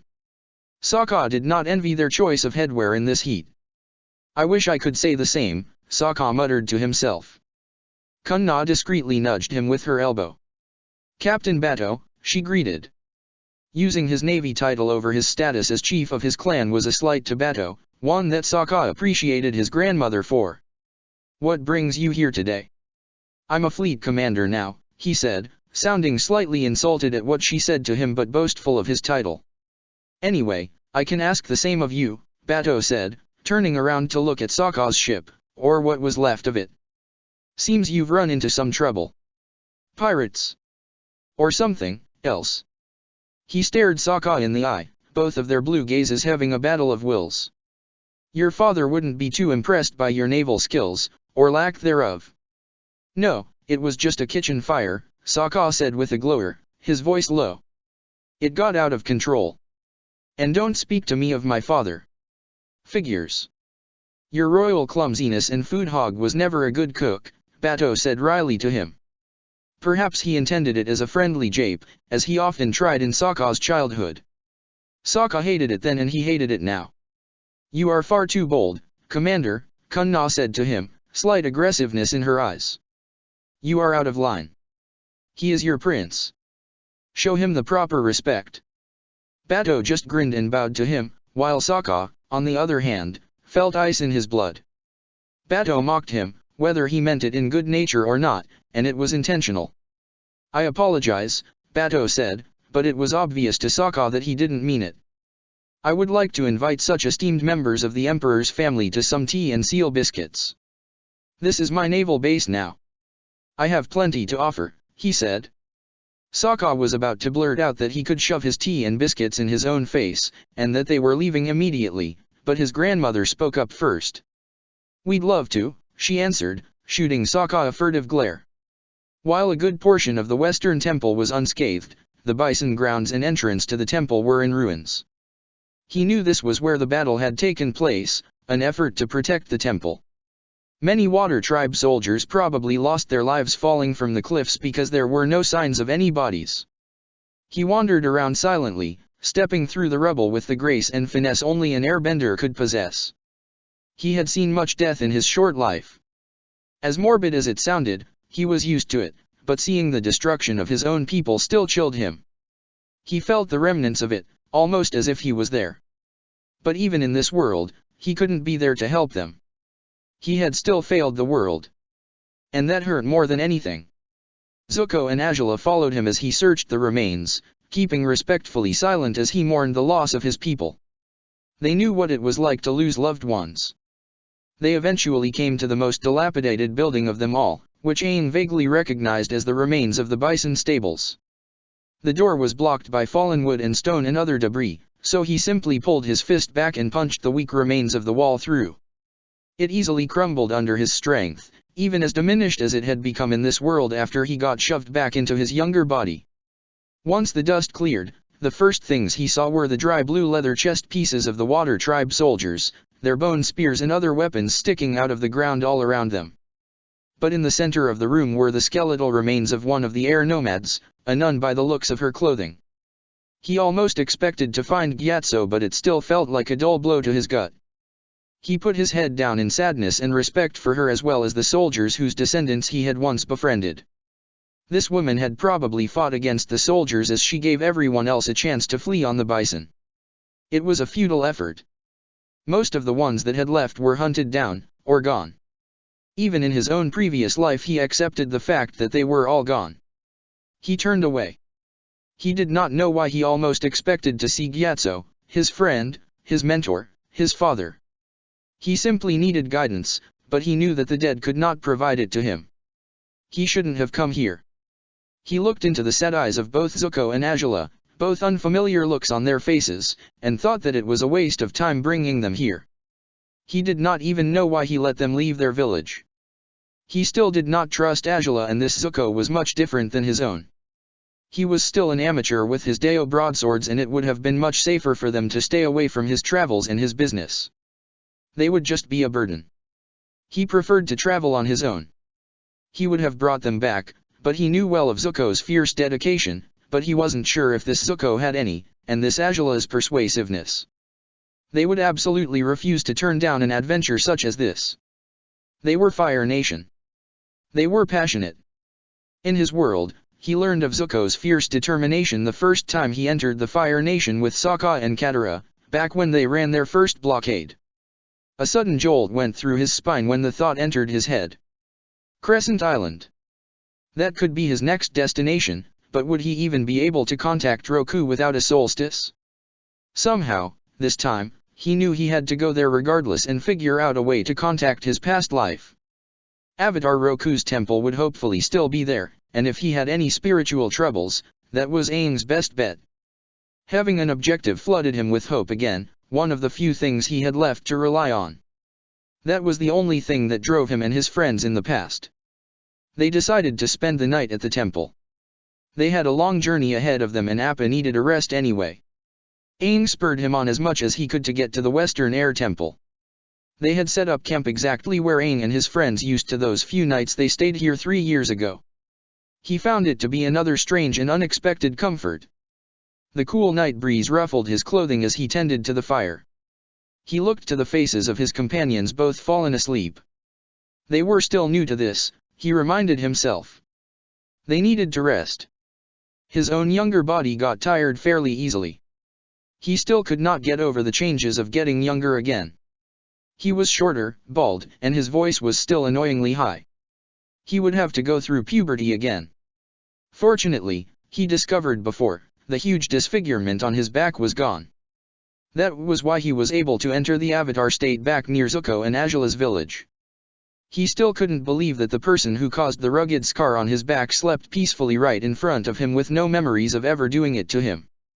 The Avatar leaned against the wall, tucking his knees up to his chin and resting his head there. His eyelids drooped. His vision became blurry.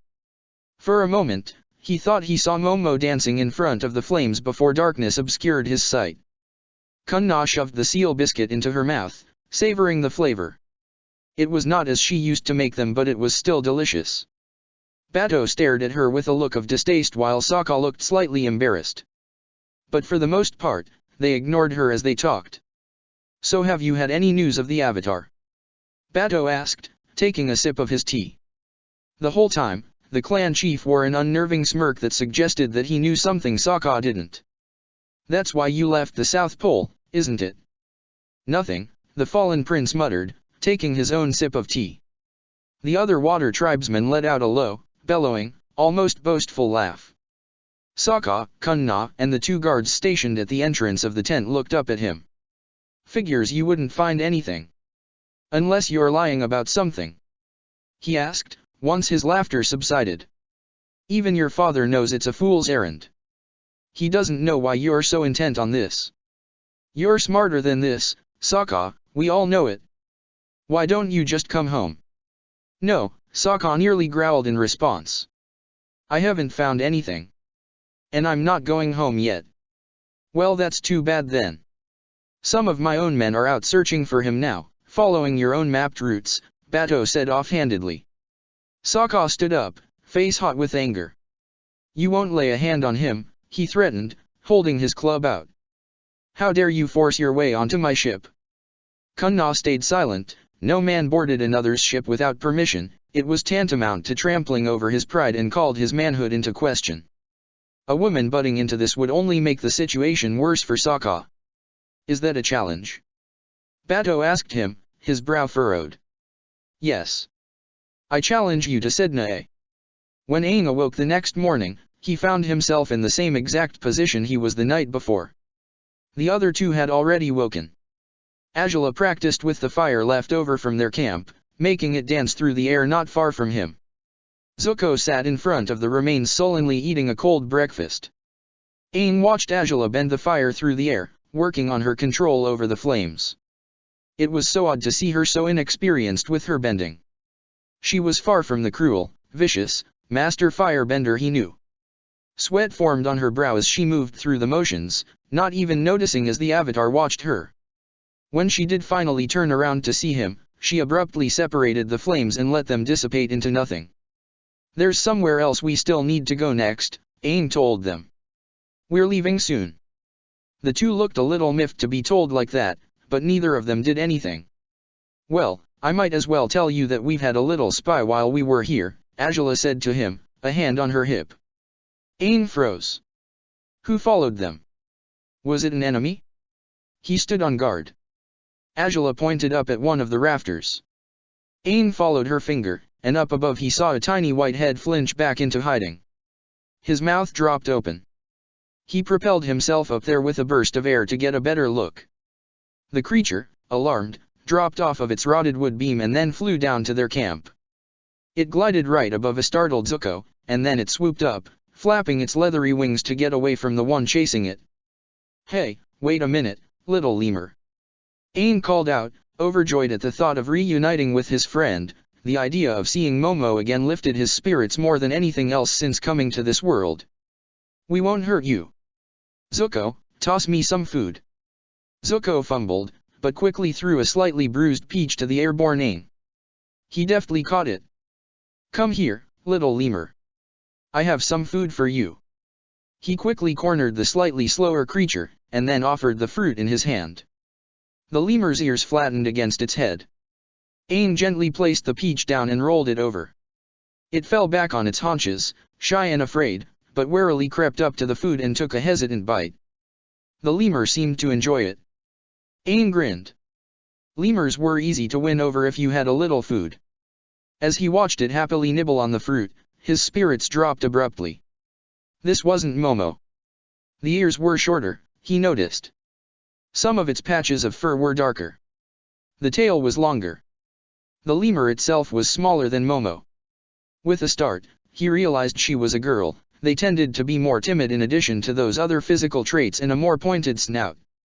He knelt down next to her. "Hey, little one," he cooed softly, and sadly, to her. She focused her big, round eyes on him inquisitively, and then scampered up onto his shoulder. She must have been alone, he thought. The females never came out of hiding unless there was nothing left for them. She was desperate for companionship. "I'll name you Sabashi," he decided. "You're just like me," he added quietly. She purred softly. "What, you're keeping it?" Zuko asked him, surprised. "Whatever. I'm not cleaning up after it." Aang rolled his eyes at him. "Don't worry, I won't expect you to. Just as long as you don't try to eat her." "You can eat those?" Azula asked, staring at Sabi with distaste. "There's hardly any meat on her." Sokka stared at his opponent upriver. Bato's eyes narrowed at him as if trying to figure out Sokka's motives. Both stayed silent, neither of them moving except to use waterbending to maintain their positions on the river. The city they were in lacked any formal Sedna A arenas, so the two combatants had to adapt to the situation and fight next to the closest river. Sokka's grandmother and some of Bato's men watched.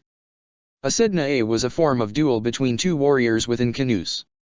The challenger always had to start downriver, a significant disadvantage to deter a Sedna A from happening as encouragement for the two men to resolve their dispute peacefully. Despite being a nation with an appetite for war, a sense of community was prized among their people. A challenge for Sedna A was always taken seriously. "Don't you remember how your last duel ended?" Bato asked, eager to egg him on. "What a horrible day that was. I've noticed you wear your token from that occasion with pride. Why don't you use an eye patch or something? Maybe you'd like one to match." Sokka growled at him, his scar twitching. The last time, he did not engage in Sedna A. That was a simple waterbending duel, pure and brutal, with no canoes involved. The circumstances behind that one had been different. Bato scowled. "You've no desire to back out of this, do you? We never received the blessings of the spirits for this Sedna A." "I don't need any spirits," Sokka said. "You're just being a coward. I know you never cared about spirits either." For the first time, Bato seemed truly angry. While it may have been true that Sokka, Hakata, and Bato never put much stock in spirits, Bato still had an image to uphold as the chief and fleet commander of many other men who likely were more spiritual. If Bato's men thought he wasn't devout enough, then why would the spirits give him and his campaigns any good fortune? "Your father will hear of this sacrilege." Yeah. "Remember what I have taught you, Prince Sokka," Kunna whispered just loud enough for Sokka to hear. Water rose with Sokka's hands, which he brought together and held at his side, freezing it together into one long lance. He held the lance under his arm while thrusting the other hand behind him, using that hand to propel his canoe while the other pulled up ice spikes that he launched at Bato. With a flick of his hand, Bato brought up a small wall of water to absorb the blow and pushed himself at Sokka. Sokka's whip slashed out at him, but Bato deflected the attacks with swift movements, exerting little energy. Sokka scowled as Bato formed an ice lance of his own and the two converged on each other, forming shields at the last second that cracked their lances in two. Sokka managed to cover his face, protecting it from shrapnel. The older, Master Waterbender stood and balanced, his face dashed with anger. Bato hurled javelins at Sokka before their next joust, but the prince deflected them with his own icy weapons. Others were dodged or blocked completely by water. The current became tumultuous as Sokka's canoe approached Bato's again, so he focused on calming the waters and bending the river's flow to his will. Their canoes sailed side by side down the river, and Sokka took the chance to try and topple Batos with a wave, but he raised his canoe over it, then swept out with his own sword of ice. The gash cut across Sokka's stomach. He winced, feeling blood flow, but it was shallow. Sokka held out his hands and slowed his movement. Bato took this chance to hurl another ice javelin at him, which grazed his right shoulder. He grunted in pain. He's winning, Sokka thought. I need to come back. I need a chance to defeat him. Kunna warned him after he declared his challenge. Sokka was well below the status of a master. But he had to try. Water dripped from Bato's soaking wet form as he grinned in triumph, as if he already won. Hastily coming up with an idea, Sokka blew icy breath at him. Bato's clothes frosted over. His hair became coated in icicles. He tried moving, but cracking sounds came from his arms and legs, and Sokka took the opportunity to pull ahead of him, as if in a race. Bato growled, his eyes turning to slits. He shot his hand forward, slamming Sokka in the back of the head with a sphere of water. While Sokka was disoriented, the water underneath his canoe swelled and lifted the canoe out of the river, toppling and pouring him out onto the rocky shore. The frost melted off of Bato's body as his canoe moored, and he stepped off of it in one smooth motion. He stood victoriously over Sokka, poised to kill him. Sokka glared at him, daring him to do it. He wanted his shame to end. You're finished, Bato declared. But I won't kill you out of the respect and brotherhood between both of our families. I enjoyed humiliating you, though. I want to do it further, to show your father that you're not worthy to be his successor. He turned and began to walk away, his voice gaining in volume so their audience could hear. The spirits have spoken, your challenge of Sedna A, the ice joust, has failed. Kill me, you coward. Sokka shouted at him. Bato stopped walking away and turned to face him. You call me coward? I defeated you in a fair fight that you initiated. Maybe I should make your face a little more symmetrical, if you're insisting. Water blinked through the air, slashing toward Sokka, but even as he winced in anticipation of the attack, he felt the ice shift underneath him, submerging him in water until he came up at his grandmother's side. It took him a moment to realize that watery arms had pulled Sokka into the water and then shot him out on the other side of the river, into his grandmother's arms. Need your dear old grandmother to protect you. Bato taunted, voice laced with cruelty. You are a weakling. Not even worth my time. Farewell, Lady Kunna. He and his men walked away. Sokka glared up at his grandmother. Why did you do that? He yelled at her. You interfered. I saved you. You are too young to throw your life away, she said to him. Besides, do you want to die at the hands of a man as low as him? A clan chief scrounging for your father's scraps. Sokka hung his head in shame. Bato had defeated him, his second loss. But what else should he have expected? Bato was a waterbending master. He was not. It was as simple as that. But I am still proud of you.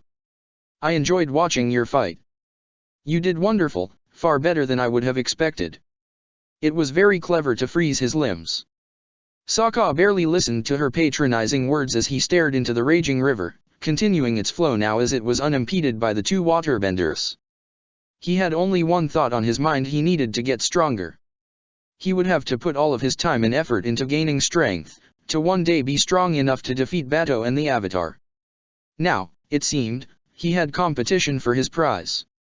Aang leaned back against Appa as they flew through the noonday sky, his new friend Sabishi clinging to his shoulders. They left the Western Air Temple behind them. On the horizon was more adventure, more days to be spent with his enemy. But he was prepared, and determined to get home back to his own world, where things were right. Their next destination was Crescent Island, home of the Temple of Roku.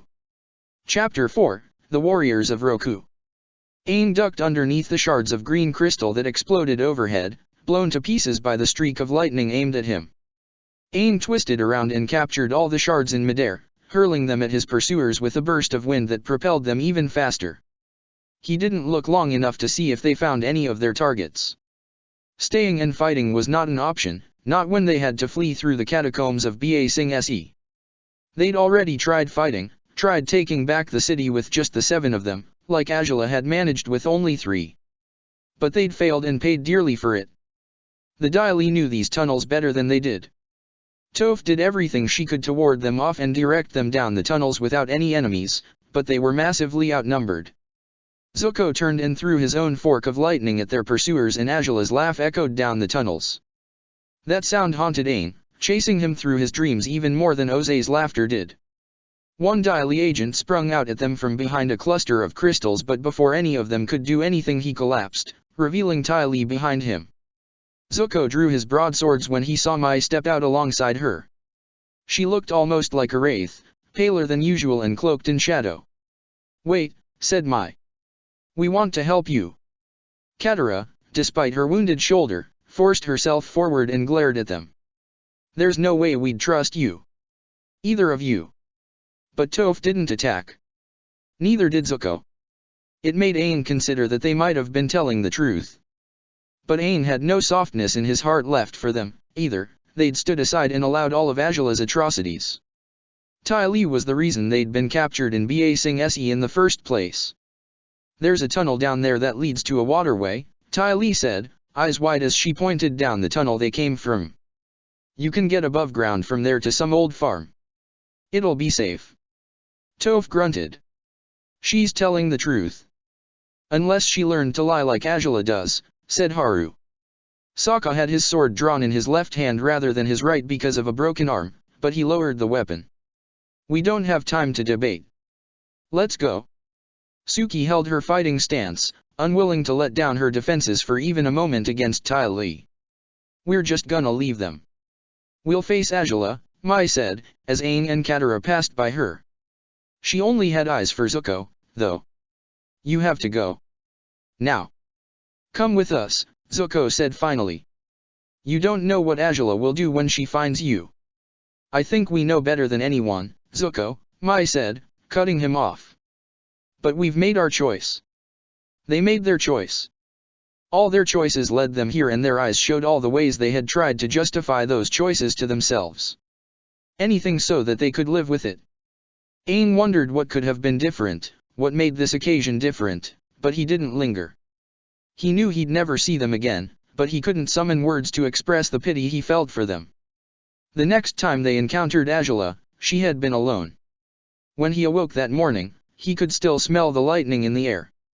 Dreams, or rather nightmares, of his struggles and tribulations often plagued him when he slept, but that one felt more vivid than usual. Before their departure from the islet on which they made camp, Zuko put together a breakfast of rice with sweet peanut sauce to hold them over until they reached their destination later in the day. While they ate, Aang found his gaze drawn to Azula, the echo of another Azula's laughter ringing in his ears. He considered his words for a moment, weighing them on his tongue. "Azula," he said. She lowered her rice bowl, regarding him with an inquisitive eyebrow. "Since we're heading to the Golden City to learn firebending after we visit Crescent Island, can I see what you can do already?" "Why?" she asked. Always why? Aang couldn't help but compare her to Katara in moments like these. Katara would have loved the chance to waterbend any moment she could despite her early lack of confidence, especially before becoming a master. But this Azula questioned just about everything he said. He had his answer ready. "I just want to make sure I can count on you in a fight, that's all. This journey's going to be a dangerous one." Judging by the curl of her lips, that answer seemed to amuse her. Can't a girl hold some of her techniques close? I like to have the element of surprise on occasion. And what about Zuko? I don't see you putting him through some sort of test. In reality, seeing a version of Azula without mastery of her deadly skills made Aang feel safer, more separated from the one who chased his sleep. He just wanted to make sure. He responded by standing and shaking his arms and legs out to limber them up. "Come on, bender to bender. Zuko's only got his swords and I don't know how to use those, so I can't really judge." Zuko frowned as he stifled the campfire. "Consider me lucky, I guess." Azula gently placed down her bowl and rose to her feet. "Well, if you insist." She took a somewhat clumsy stance Aang didn't recognize, but he couldn't remember the proper fire-bending stances anyway.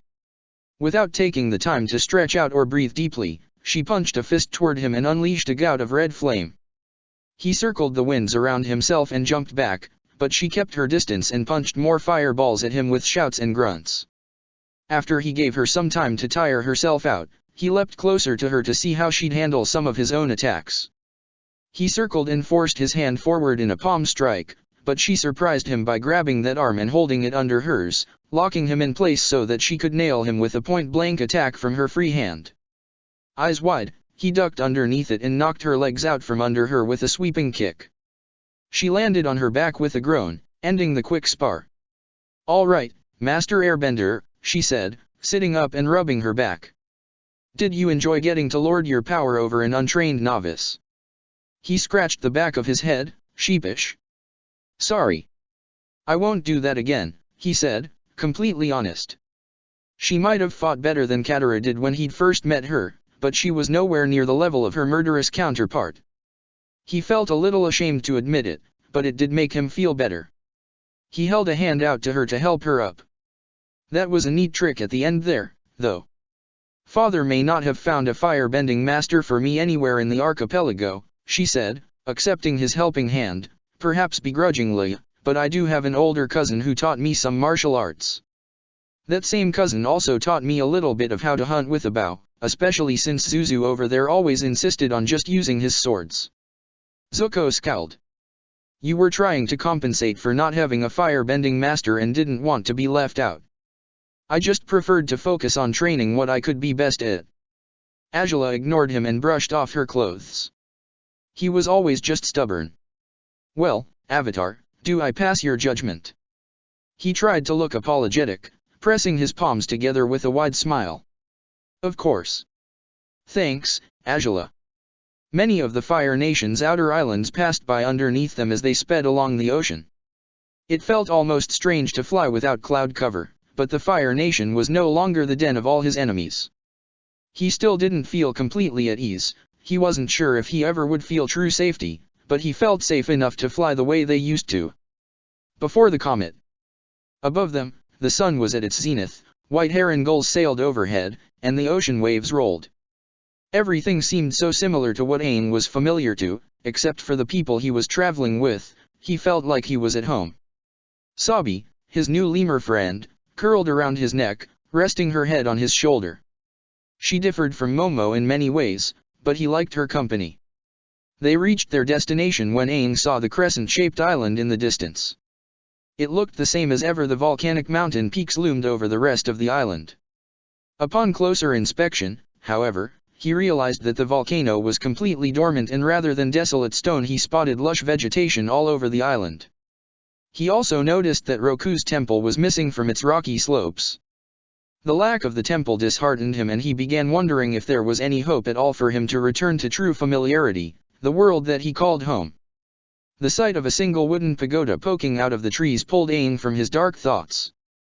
Looking closer, he spotted many other dwellings carved from the leafy trees of the surrounding forests. The arrangement of the houses seemed to be scattered and random, some on higher elevations than others to suit the uneven land. Now he knew why the island was infested with trees. These people must have come here many years ago, and the roots of the crops and other plants they buried softened the hard rock into soil, allowing trees and other vegetation to grow. If there ever was a temple devoted to Avatar Roku, it was only a thing of the past, probably destroyed many, many years before, assuming Avatar Roku even existed in this world. Then Aang realized a mistake he had made during their travels. They had often flown low to the ground, and while Zuko and Azula didn't know his reasons, Aang wanted to be seen by Sokka. He wanted to see his friend even though he was so much different from the friend he knew. He was Sokka, and that was all that mattered. Now, he realized it was a serious blunder on his part. He wanted Sokka to find them, but his arrival could wind up bringing harm to the villagers. The bison landed on the side of the island hidden from the rest of the village, on the outer curve of the crescent. He did not know if these people were hostile or not, and he didn't want to take a chance. That philosophy was trained into him during the years after Sozin's comet. Whenever he and his friends were out of supplies, they resorted to stealing from Fire Nation soldiers to survive. They had become known throughout the world as mysterious shadows coming and going, freeing villages from the Fire Nation clutches, a temporary reprieve in most cases until the Fire Nation just marched back in after they left or burned those villages to the ground for their insurrection. After the comet, Ose's reach extended to most of the world. Aang's plan was to watch the village secretly for a short while, and see if they were friendly enough to let them enter safely. Aang, Katara, Sokka, Toph, and Zuko often had to resort to spying for that reason, and if the town wasn't deemed safe enough, they stole. That was the way things went. None of them liked it, but they needed to survive. They were constantly on the move. They had to be, with no safe places left in the world. In the world he was familiar with, Zuko and Sokka were both master swordsmen, always training with each other and getting stronger. Zuko had become a fearsome fighter and firebender nearly on par with his sister. Aang looked over at this Zuko as the older boy kept his eyes on the ocean, almost fearful of it, a far cry from the young man he became in Aang's world. Whenever this Zuko looked over his shoulder, Aang thought he'd run away. The Zuko Aang knew didn't fear much of anything. Aang's gaze found the broadswords sheathed on his back. He found it odd that both Zukos used the same weapon, but only the one he knew was able to firebend. Sabi screeched and flew into the air, flapping her wings frantically, and that was the only warning Aang had for the impending danger. Before he could get the staff from his back, he found his legs pinned to the floor by a thin knife that caught on his trousers. Before they could even react, Azula was pinned in the same way and Zuko's sleeve was stuck to a tree. Zuko pulled one of his swords out and started swinging it madly, as if to deflect any more of the projectiles, but he swung at only air. Aang was in the process of pulling the deeply embedded knives out when a black-clad girl appeared in front of him, holding other knives ready.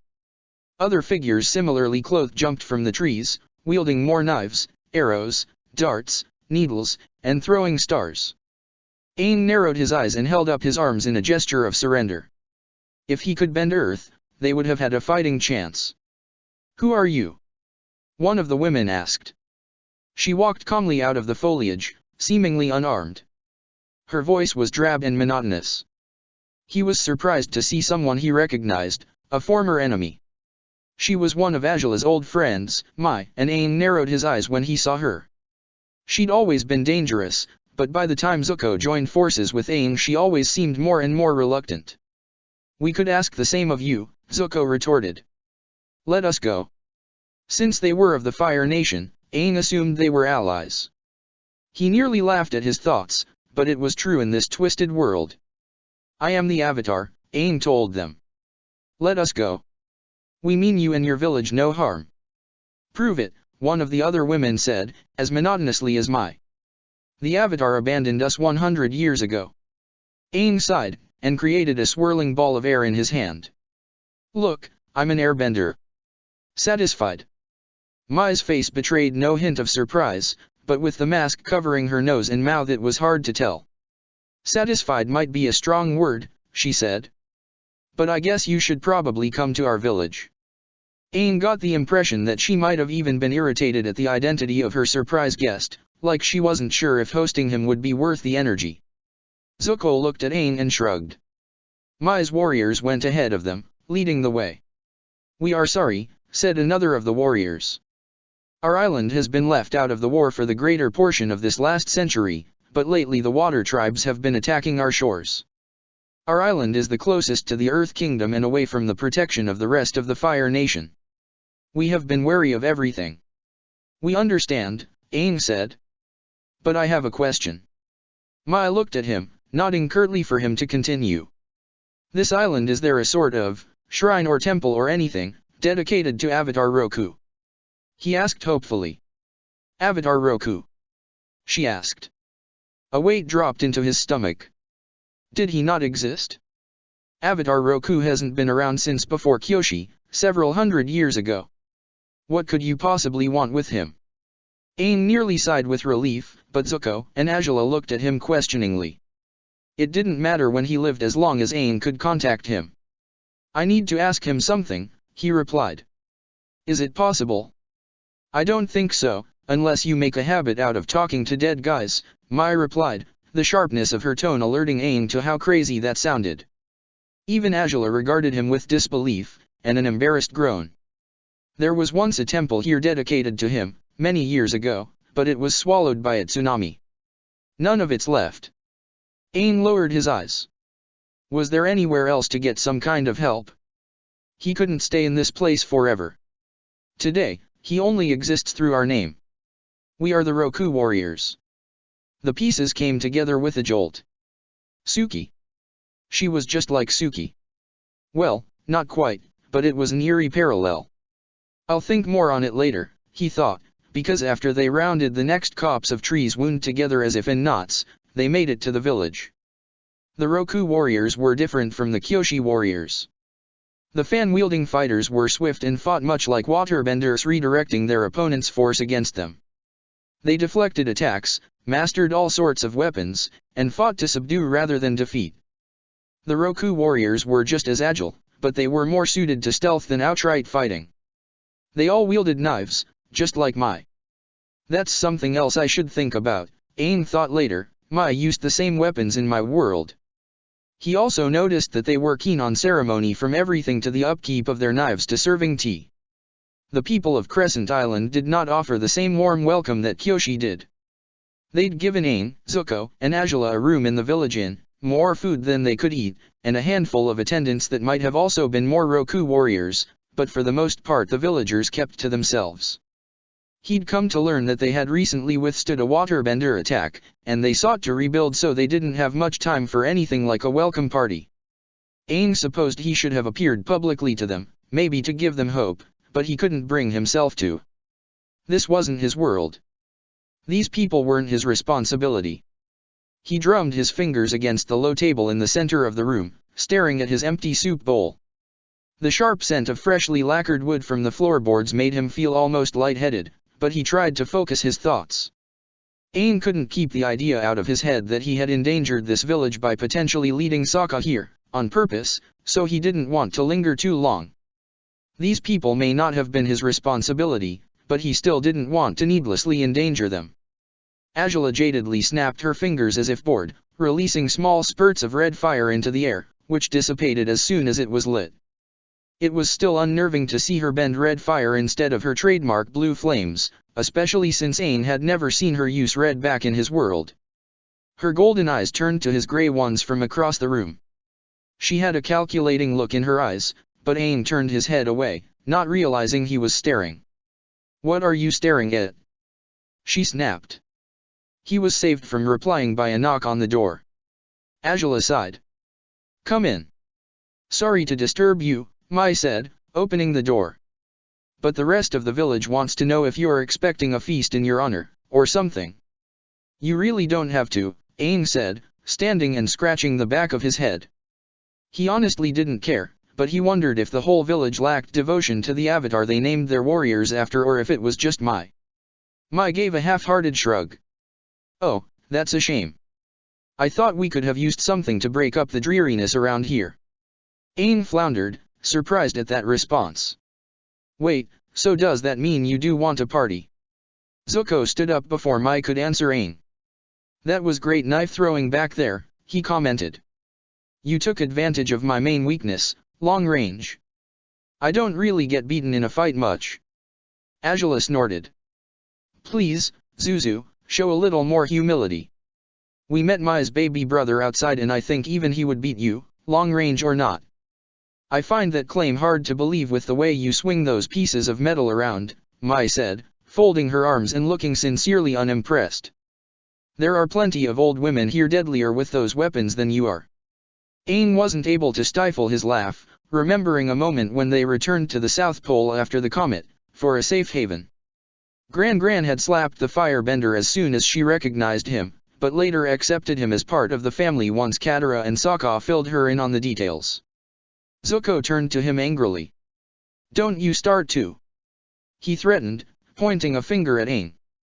"Hey, leave me out of this," he said, putting his hands up and snickering. He also found it pretty funny that Azula, of all people, told Zuko to be more humble, but he kept his mouth shut. Zuko's face reddened and he pinched the bridge of his nose with his eyes closed. "I'm gonna go shopping for more supplies," he said, and he turned around to leave the room without another comment. After he left, Azula turned to Aang and Mai with mock concern on her face. "Ah, looks like he got embarrassed. Serves him right for trying to show off for Mai. Aang frowned. Maybe that was a little mean. Mai shrugged. It's true. A lot of people tend to underestimate the old ladies here. Azula laughed at that, and even Mai cracked a smile. Is everyone really trained to fight like that here? Aang asked, wondering if traces of friendship started to form between the two girls like in his world. Maybe it would be a more genuine friendship here, he supposed, but he couldn't deny that he found the thought a little scary. Avatar Roku started the tradition, right? Why? Mai lowered to the floor next to the table and tucked her legs under her, smoothing out her Aodai. Historically, it was to uphold the era of peace put in place by Avatar Yang Chen, his predecessor. During Roku's time, we were a worldwide organization, based here, that operated from the shadows of society, maintaining their ideals and fighting corruption at all levels. That's why our training extends beyond just fighting. According to his own records, he wanted us to do things that even similar contemporary societies wouldn't do. Wait, Yang Chen was his predecessor? I thought he was right before me, Aang said, scratching his head. She'd said something similar before, but it was only now that he really thought about it. And what about Kyoshi? He wondered what kind of hand Roku had been dealt to go to such measures. And did this mean the Kyoshi warriors didn't exist? He had so many questions about this world, but he wasn't sure if Mai was the right person to have all the answers. Mai rolled her eyes. I think you need to remember your history lessons, Avatar. Roku lived centuries ago. Azula snickered again. Is this related to the joke you made the other day about the seasons going in the wrong order? Aang crossed his arms, starting to get an idea of how Zuko felt. Being in the same room as Azula and Mai just felt like a trap. Sorry, he grumbled. Guess I slept through history too much. Well, moving on, a secret worldwide cabal of warriors loyal to the Avatar sounds promising, said Azula, her eyes lit up. I suppose we can count on that support throughout our journey. Mai stood again and walked to a shelf with a wall scroll depicting a painted dragon that looked a lot like Fang, Roku's animal guide. Not really, she said, folding her hands in her wide sleeves. Aang couldn't read the expression on her face, but she did let out a sigh. Since then our numbers have dwindled. A lot. Now we're lucky to get intel on the rest of the Fire Nation, let alone the whole world. The water tribes are just too widespread. So all of the Roku warriors we have left stay confined to the island. It's so boring. Aang's eyes widened. It would have been helpful to have their support throughout the world, but he couldn't fault them for anything that might have happened in the last 100 years or more. He hadn't expected something so proactive from Roku to begin with. Who would have guessed history could change so significantly just from the order of the avatars being different? Whatever, Mai replied, waving her hand as if nonplussed by the whole thing. All that's ancient history now, too. If you want, you can come to our dojo, where we do most of our training. Just don't expect me to be your tour guide or something. Aang looked to Azula and they both shrugged. I don't see why not, he said. Mai led them outside and through the village hidden in the leaves. Almost every building had been made of wood, in a scattering of elevations that it made it look like they haphazardly clung to the mountainside, with sloped roofs that ended in dragon claw points. The trail from the inn up to the dojo near the mountaintop was winding and narrow, dotted at each juncture with a small stone shrine and lined with hibiscus bushes. All of the trees kept the village shaded from the hot sun and effectively hidden as well. Aang suspected he wouldn't have spotted it from the sky unless he specifically sought it. The forest was thick and lively, and the pungent but not unpleasant smell of ripe cashew fruits hung in the air, accompanying them on their walk up to the dojo. The townspeople greeted them with polite bows as they passed, as respectful to Aang as they were to Mai, and just as distant. They're nice, said Azula, after they passed by a child who seemed far too composed for their age. Though I'm surprised at the lack of friendliness. She blanched as she said it. Not that I want to walk hand in hand with anyone here, mind you. But I'm surprised people aren't fawning at the Avatar's return. Aang pulled at his collar. Not that I need the appreciation or anything, he said. I know you've suffered through attacks recently. That's part of it, said Mai. But the other part is just tradition. Growing up I was told to sit still, speak only when spoken to. Respect the elders and my superiors. And my father is the leader of the village, so those feelings and reactions extend to me, I guess. Angela laughed into the back of her hand. Doesn't sound so bad to me. I guess that explains why people were falling over themselves bowing to your father and baby brother earlier. Oh, yeah. Tom loves it. After a bit of a hike, they made it to a wide building nestled under the shade of a Bodhi tree with wide, heart-shaped leaves. Underneath it, they saw Zuko. His blades had been drawn, but when he saw them he joined them together at the hilt and put them back in the sheath on his back. Angela put her hand on her hip when she saw him. What are you doing here, Zuzu? I thought you went shopping. He took a deep breath, as if bracing himself. I came here hoping for some training, he said. I realized I shouldn't limit myself by thinking the techniques I've learned for fighting are the best out there. Father arranged for me to learn how to use these swords before he went off to war, but Uncle would encourage me to expand my horizons and not be so stubborn. Aang stared at Zuko, pondering his words. The Zuko he knew was always the type to try different fighting styles, open to using and mastering his broadswords even with knowledge of firebending under his belt. But it took a lot longer for both him and Sokka to swallow their pride and admit to their stubbornness, especially when Aang first met them. Even the Zuko Aang knew admitted to having an explosive temper, especially back before he joined Team Avatar, but so far Aang saw much less of it in this Zuko. He tried his best to ignore the mention of Zuko's father. Mai perhaps subconsciously mirrored Angela's movement in putting her hand on her hip. We don't teach outsiders, she said, as blunt as ever. Even when your numbers are dwindling. He responded, crossing his arms. I'm sure back in the day some of the knowledge got out, being a worldwide organization and all. Mai raised an eyebrow. Spying on us, were you? Did you notice me? I might have had my guard down. Mai walked up to the building, and then spoke to them with her back turned. This place was where Avatar Roku's temple once was. It is a sign of our respect for him to put our dojo here, she explained. That was why the surrounding area looked sort of familiar, Aang thought, even as forested as it was. She opened the sliding door, revealing an expansive room with mats on the floors and a row of wooden dummies standing by the far wall. A few of the Roku warriors practiced hurling knives at the dummies, hitting them with deadly accuracy. A few windows let sunlight and a sea breeze into the room. Mai stopped in the center of the training mat and turned to face Zuko, a piece of metal in her hands glinting in the sun. I think our Zuzu impressed her, said Angela. Somehow. All right, Zuko, said Mai, holding a trio of needles between her fingers. You caught my attention. He pulled out his own swords again, holding them defensively, an acceptance of her challenge. Well, I didn't mean I was looking for attention when I asked if you noticed me. I was referring to the whole sneaking around thing. I know what you meant, Mai said, cutting him off.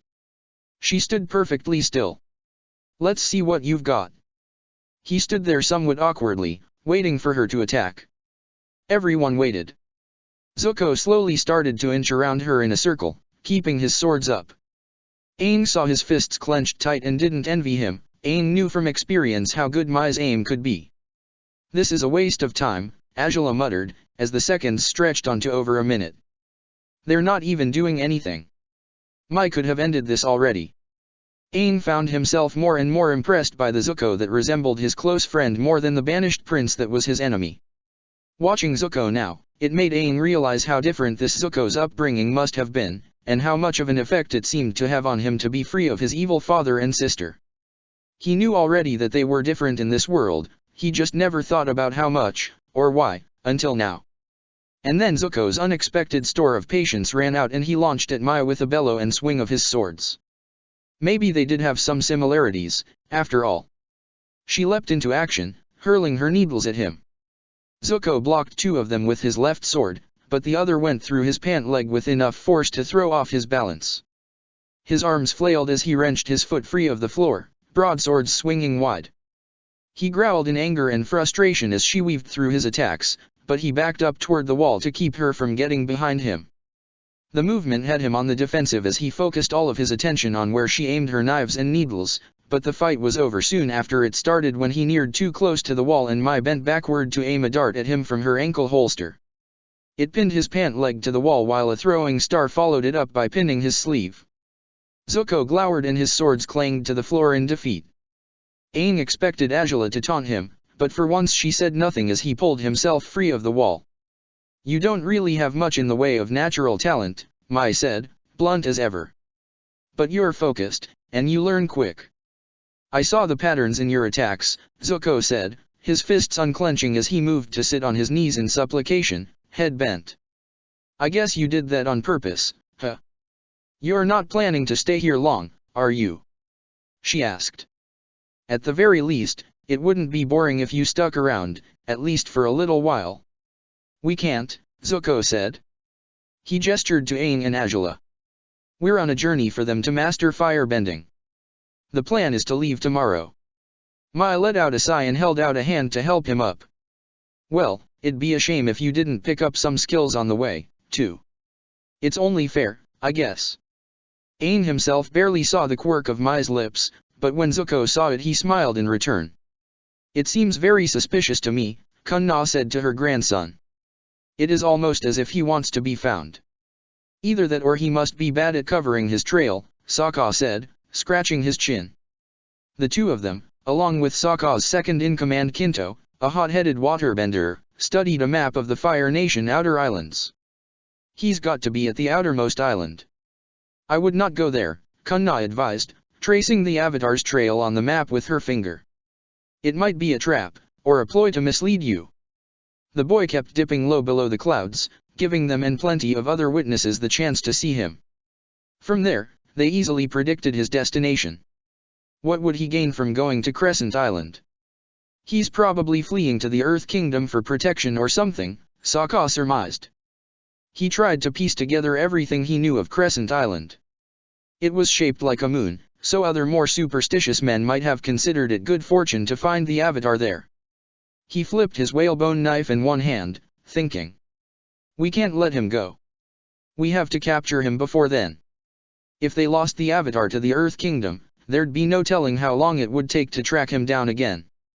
The further he went inland, the further he was from the Water Nation. Prince Sokka, he might have supporters at that island waiting to attack. Sokka couldn't keep the edge from his voice. "I've thought it through," he said, cutting across the old woman. "This is my ship, and before the Avatar escapes to the Earth Kingdom I'm going to take advantage of our superiority over the sea and catch him. So I'll stick to what I know and you should stick to what you know." His grandmother regarded him with tired eyes, but otherwise seemed unfazed by the harshness in his words. "And what would that be, my prince?" He turned away from her. He didn't want to look at those eyes, not now. "Look through our histories for any records on Crescent Island. I know I've come across it in my research about the Avatar, but I can't remember what's significant about it. It'll give us a hint of what to expect there." His voice softened, just a little bit. "It's an important task.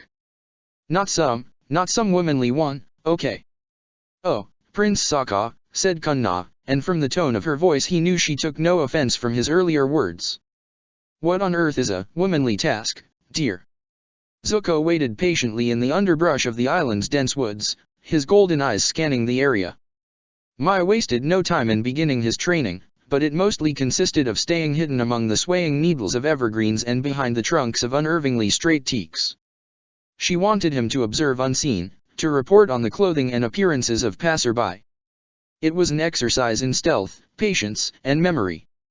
3 things that he wouldn't have placed among his best skills, but that was why he was here to learn. He kept his steps light and avoided the crunch of pine needles or leaves under his feet. She told him to keep his breath measured and his hands steady.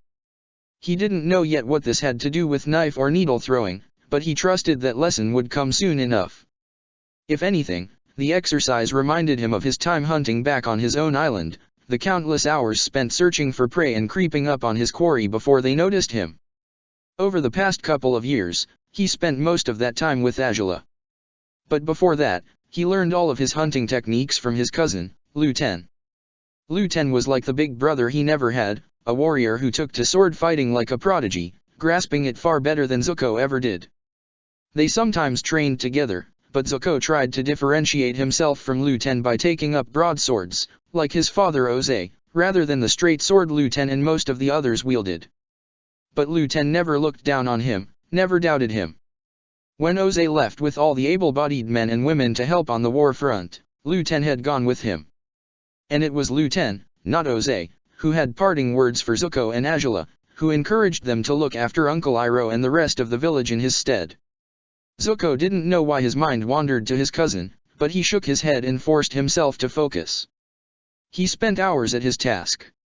During that time, he did get discovered by 3 people, but they simply bowed their heads and hurried their pace, or else looked vaguely annoyed when they realized he wasn't one of their warriors or the Avatar.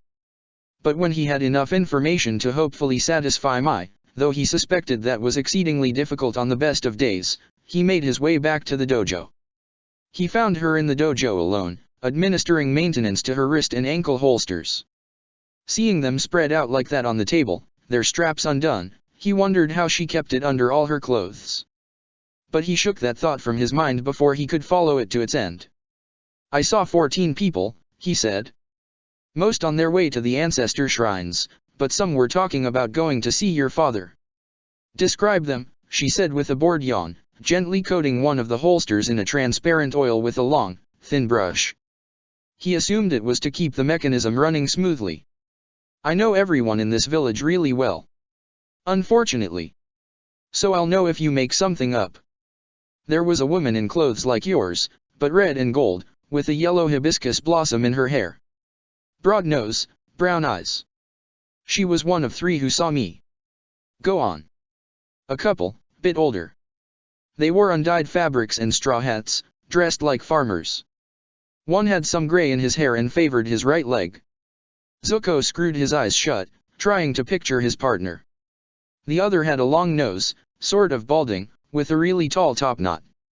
Sort of like he's trying to make up for losing hair, right?" Mai asked, a dry chuckle sneaking into her words. Her movements with the oil brush were languid, almost hypnotizing. Zuko laughed with her. "Yeah, exactly. I saw another pair. I think they were both Roku warriors based on the way they carried themselves, but out of uniform. The guy was tall and skinny with messy hair. The girl was shorter and looked strong and talked a lot. I think she fights with her fists. They looked a little red and scuffed. But they carried a bunch of spider lilies. They were the only other ones who saw me." Mai nodded. "That'll be Lu Mao and Xiao. Sounds like they're slacking off." And on he went. They spent the rest of the day covering other aspects of life as a Roku warrior. After his first exercise, he helped her in the upkeep of her equipment, learned the best uses for a knife, needle, dart, throwing star, tripwire, bola, and regular dagger. But instead of wielding them and practicing his aim, they instead practiced the protocol for meeting someone of higher rank, whether they were a governor or civic minister or even royalty. He asked her the importance of this. He already knew how to bow and address people, but she insisted he needed to learn the basics again. Being a Roku warrior sometimes meant infiltrating high society, and if he did anything to indicate he was a fake, it could put a whole mission in jeopardy. He had to learn floral and tea ceremonies in case he ever found himself playing the role of a servant, and for the first time that day he felt comfortable in his task because living with Uncle Iroh gave him all sorts of advantages when it came to anything tea-related. Even so, the day had been filled with nothing but frustrations. His anger came out in bursts. Other than the tea, none of it came easy to him, but he kept trying regardless.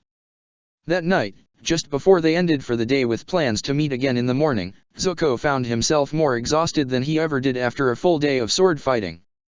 But just as he bid Mai good night and left the dojo, she tossed him a leather belt with a pouch, heavy with its contents. "What's this?" he asked, brushing his thumb over the clasp. "Your first weapons as a Roku warrior," she replied. "Normally it takes longer to get them, but you're not terrible and you're leaving tomorrow afternoon, anyway." Inside, he found wrapped knives and needles.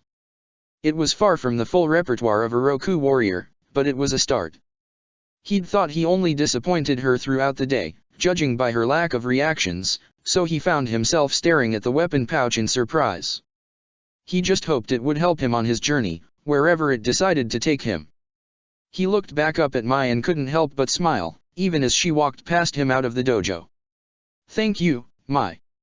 Aang sat near the top of the dormant volcano, his storm-gray eyes scanning the horizon. His clothing billowed in the wind as he sat on his perch, bracing himself with his staff while he was deep in thought. He kept envisioning Sokka attacking him, and then Aang himself hurting him while in the avatar state. It tortured him inside, but he had to try to do something. He had to help his friend. As Aang expected, a ship appeared far away to the west, sailing toward Crescent Island. Aang waited as it neared, identifying first its blue sails. Unlike most other water navy ships, it didn't gleam with the reflective sheen of ice that made it seem made of silver at a distance. The wood on this one was badly battered, a ship he'd already seen and known. When it came close enough for him to recognize it as Sokka's, Aang finally jumped down from his perch and made his way back to the village to warn them. It was stupid. Aang knew it. But he wanted to see Sokka again. Wanted a chance to talk to him. He couldn't stand the idea of Sokka as his enemy, a Sokka who had been scarred and left with one eye. He should have just taken Zuko and Azula and flown away, but he wanted to face him even if it meant endangering the village below. He pushed the guilt aside as he descended on his glider, hoping his actions were the right ones. With only 5 men flanking him, Sokka approached the village atop his buffalo yak at a slow, steady pace. He didn't want to seem like an invader. He hoped to give the people a chance to surrender the Avatar to him without a fight. He disliked unnecessary violence, so he hoped if he and his men proved imposing enough it would work. The forest village felt unnaturally silent as they proceeded up the trail. His eye scanned over all of the buildings that they passed, and under them, too, since many stood on stilts to account for the mountain slopes. Despite the shore being far behind him already, he was far from defenseless with his water skins, and most of the men were capable of plant bending anyway. Not to mention he had his trusty weapons that he always kept with him. He leaned over the side of his buffalo yak to pick a hibiscus flower from a bush that he passed. "Anyone here?" he called out. "I'm just looking for someone. If anyone wants to come out, we can have a little talk and I'll leave in peace once you hand him over." One of the men behind Sokka let out a yelp of pain and fell off his buffalo yak, a knife in his arm. Sokka scowled and took out his war horn. Well, he tried. If they wanted a fight, he'd give them one. The war horn resounded through the forest, signaling to Kinto and the other men who infiltrated from off the path to begin their attack. A hooded girl emerged from the branches above and hurled a barrage of darts at Sokka, but he unsheathed his club and smacked them out of the air. The hibiscus petals froze in his hands, sharpening its ends to a point, and he threw it in her direction. He didn't look long enough to see if his attack hit, turning his head to maximize his range of vision so he could spot any other surprise attacks. Other sounds of battle erupted elsewhere in the village as men shouted and water splashed. A pair of waterbenders ripped all of the leaves from a tree, exposing the warriors who hid in its boughs and opening them up to attack. Pliant branches, like those from a willow but covered in evergreen needles, entangled their enemies when they tried to escape. Their own defenses turned against them. Something bludgeoned the back of Sokka's head, but it took him a moment to realize it wasn't a solid object but a burst of air. He grimaced and turned to face the foe he came for. Zuko took cover behind one of the buildings, preparing to rush out into the fray. He gripped his swords tightly. He had already used some of his darts, some of which hit their marks, but he was still far from being as skilled as the Roku warriors. Mai fought alongside him, ready to support him from a safe range as he did his best on the ground against the invaders. After he caught his breath, Zuko stood up again. He clenched his swords in his hands, his chest hot as he watched what these waterbenders were doing to Mai's village. They barely had time to recover from their last attack, and now they had to withstand another assault. He felt the anger flood him as it did the day his own village had been attacked, back when his mother. "Wait," Mai said. She placed a hand on his shoulder, surprisingly delicate. "We have to go. We have to protect your village." He protested. "What are you waiting for?" She pulled him back down into a crouch. "No, this village is my responsibility. Yours is to the Avatar. It's a mission I can no longer carry out like we were formed to do." He tried to get back up but she held him firm. "So you're the one who has to carry on that duty in our stead. The duty of a Roku warrior. We can't let them destroy your village," Zuko said to her, almost pleading. "They'll follow you when you leave," she said. "Obviously. That one guy even said they were just looking for Aang. So stop trying to be heroic." "I'm not. We led them here, we'll get rid of them." The corners of her mouth perked up as their amber eyes met and she touched her lips to his. "Thank you," she said. When his eyes went wide with shock, she pressed a hand to his cheek even as the battle raged beyond them. "For fighting to protect my village. You've got so much anger in you, just waiting to get out. I think you can use that to your advantage, and maybe I can learn a thing or two from you as well. You just have to temper it, concentrate it to the edge of each needle and dagger." He stood there awkwardly, not knowing what to say. He never expected her to kiss him, much less admit to wanting to learn from him. I just go. Azula went to go get your bison. Go find them.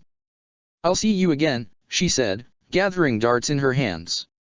She looked at him one last time and rushed off into battle, disappearing like a shadow in the leaves. A barrier of wind spun Sokka's signature boomerang off course. Aang was too focused on the battle to notice the similarity between the two Sokka's weapons. The fight turned into a close-range one when Sokka jumped at him with his machete and club, swinging with clear intent to maim. This Sokka fought more ruthlessly than the one Aang knew. But maybe that had to do with the fact that Aang was never on the receiving end of his onslaught before. "You don't have to do this," Aang yelled to him, keeping as much distance between them as possible. But even that didn't guarantee Aang's safety with the addition of this Sokka's waterbending. "You're a good person, I know it. You don't know anything about me," Sokka shouted back with a swing of his club. The movement was accompanied by a bludgeoning blast from his waterskin, and he sheathed his machete to free up his other hand with grasping motions. The water coiled around Aang's staff and ripped it from his hands, hurling the wood down the mountain trail. Unarmed, and with a major component of his airbending lost, Aang stood helplessly, giving Sokka a pleading look. He refused to fight him any longer. He knew this wasn't the Sokka he knew, but he couldn't bring himself to attack, it hurt too much. Before things could proceed further, the two of them heard a loud growl, and a burst of air from Appa's tail sent Sokka sprawling and tumbling away. Aang didn't move. "Aang, we have to go," Azula shouted down to him from Appa's reins. "They'll follow us if we leave." "Move," Zuko yelled. Their shouts shook Aang out of his trance, and he hurriedly grabbed his staff. He looked at Sokka one last time, who looked back at him with a defeated look in his eye. Something lingered in the air, an unspoken tension between them, and to Aang it felt like a chain holding him in place. Even Appa had no hesitation attacking Sokka in Aang's stead, and the thought made him feel even more alone. Sokka grit his teeth and grimaced in pain as he lifted himself up off the ground, and it was like the spell had been broken. Aang jumped up onto Appa's back as he gained height and flew over the village. He looked over the destruction left in their wake, reminded horribly of a similar situation when his carelessness put so many people at risk. He was overwhelmed with guilt, but he hoped Sokka would follow him, as Zuko did last time on Kyoshi Island. Sabi perched on his shoulder as if offering him comfort, nuzzling into his neck. Aang knew Sokka was not going to stop pursuing him. And he was not going to give up, either. As the fight dragged on, Sokka knew his own men were outnumbered, but not outmatched, by the shadows flitting through the trees, taking down their assailants one by one. Sokka's waterbenders ripped all the moisture from as many trees as they could. Wood groaned and snapped as the waterbenders advanced on their foes, tearing away their defenses and their hiding places. Sokka wanted these people to regret helping the Avatar, he wanted to be angry, he wanted to lash out at them all. But he'd failed again. And with each failure it took the Avatar further and further from Sokka's reach. Someone would catch him first, whether it was Bato or someone else. And Sokka's life would be remembered as nothing but a series of screw-ups. The screw-up prince, they would call him. Most of all, he found himself repeating the Avatar's words in his head. "You're a good person." Of course Sokka knew that. He might have failed as a prince and as a son, but he wasn't a bad person. He was a good warrior and a great strategist, most of the time. He even kept his skills well-rounded and prided himself on using his brains more than his brawn. But who did the Avatar think he was to make presumptions like that about someone he didn't know? Sokka. His grandmother found him as he advanced up the mountain with his warriors. He looked to her, his eye narrowed. "What are you doing here, Gran? I told you to stay with the ship. It's too dangerous for you here." She frowned. "I can handle myself," she said. "But what are you doing? The Avatar has already departed. Call back your men, there is no need to continue the attack on these people." He pulled her onto the back of his buffalo yak. "They've got to pay for helping the Avatar. They're the enemy, too. Every second you delay, the Avatar gets further ahead of us. We don't want his trail to run cold." He didn't follow his men as they continued their advance. Instead, his buffalo yak stopped along the trail and his gaze fell to his hands clutching the reins. "I'm out of ideas," he admitted. "I don't know where the Avatar's headed next. I don't know how to catch him." "You need to get out of your own head," said Kunna, knocking against his wolf helm. "Come. Let us go back to the ship. After all that walking up here I need to give my feet a nice, long soak in a salt bath. And then maybe I'll get someone to rub them while we plan our next move. Together." Sokka rolled his eye, but signaled to Kinto to recall the men. "You, Gran. Just, you. Check the description for the links to the author."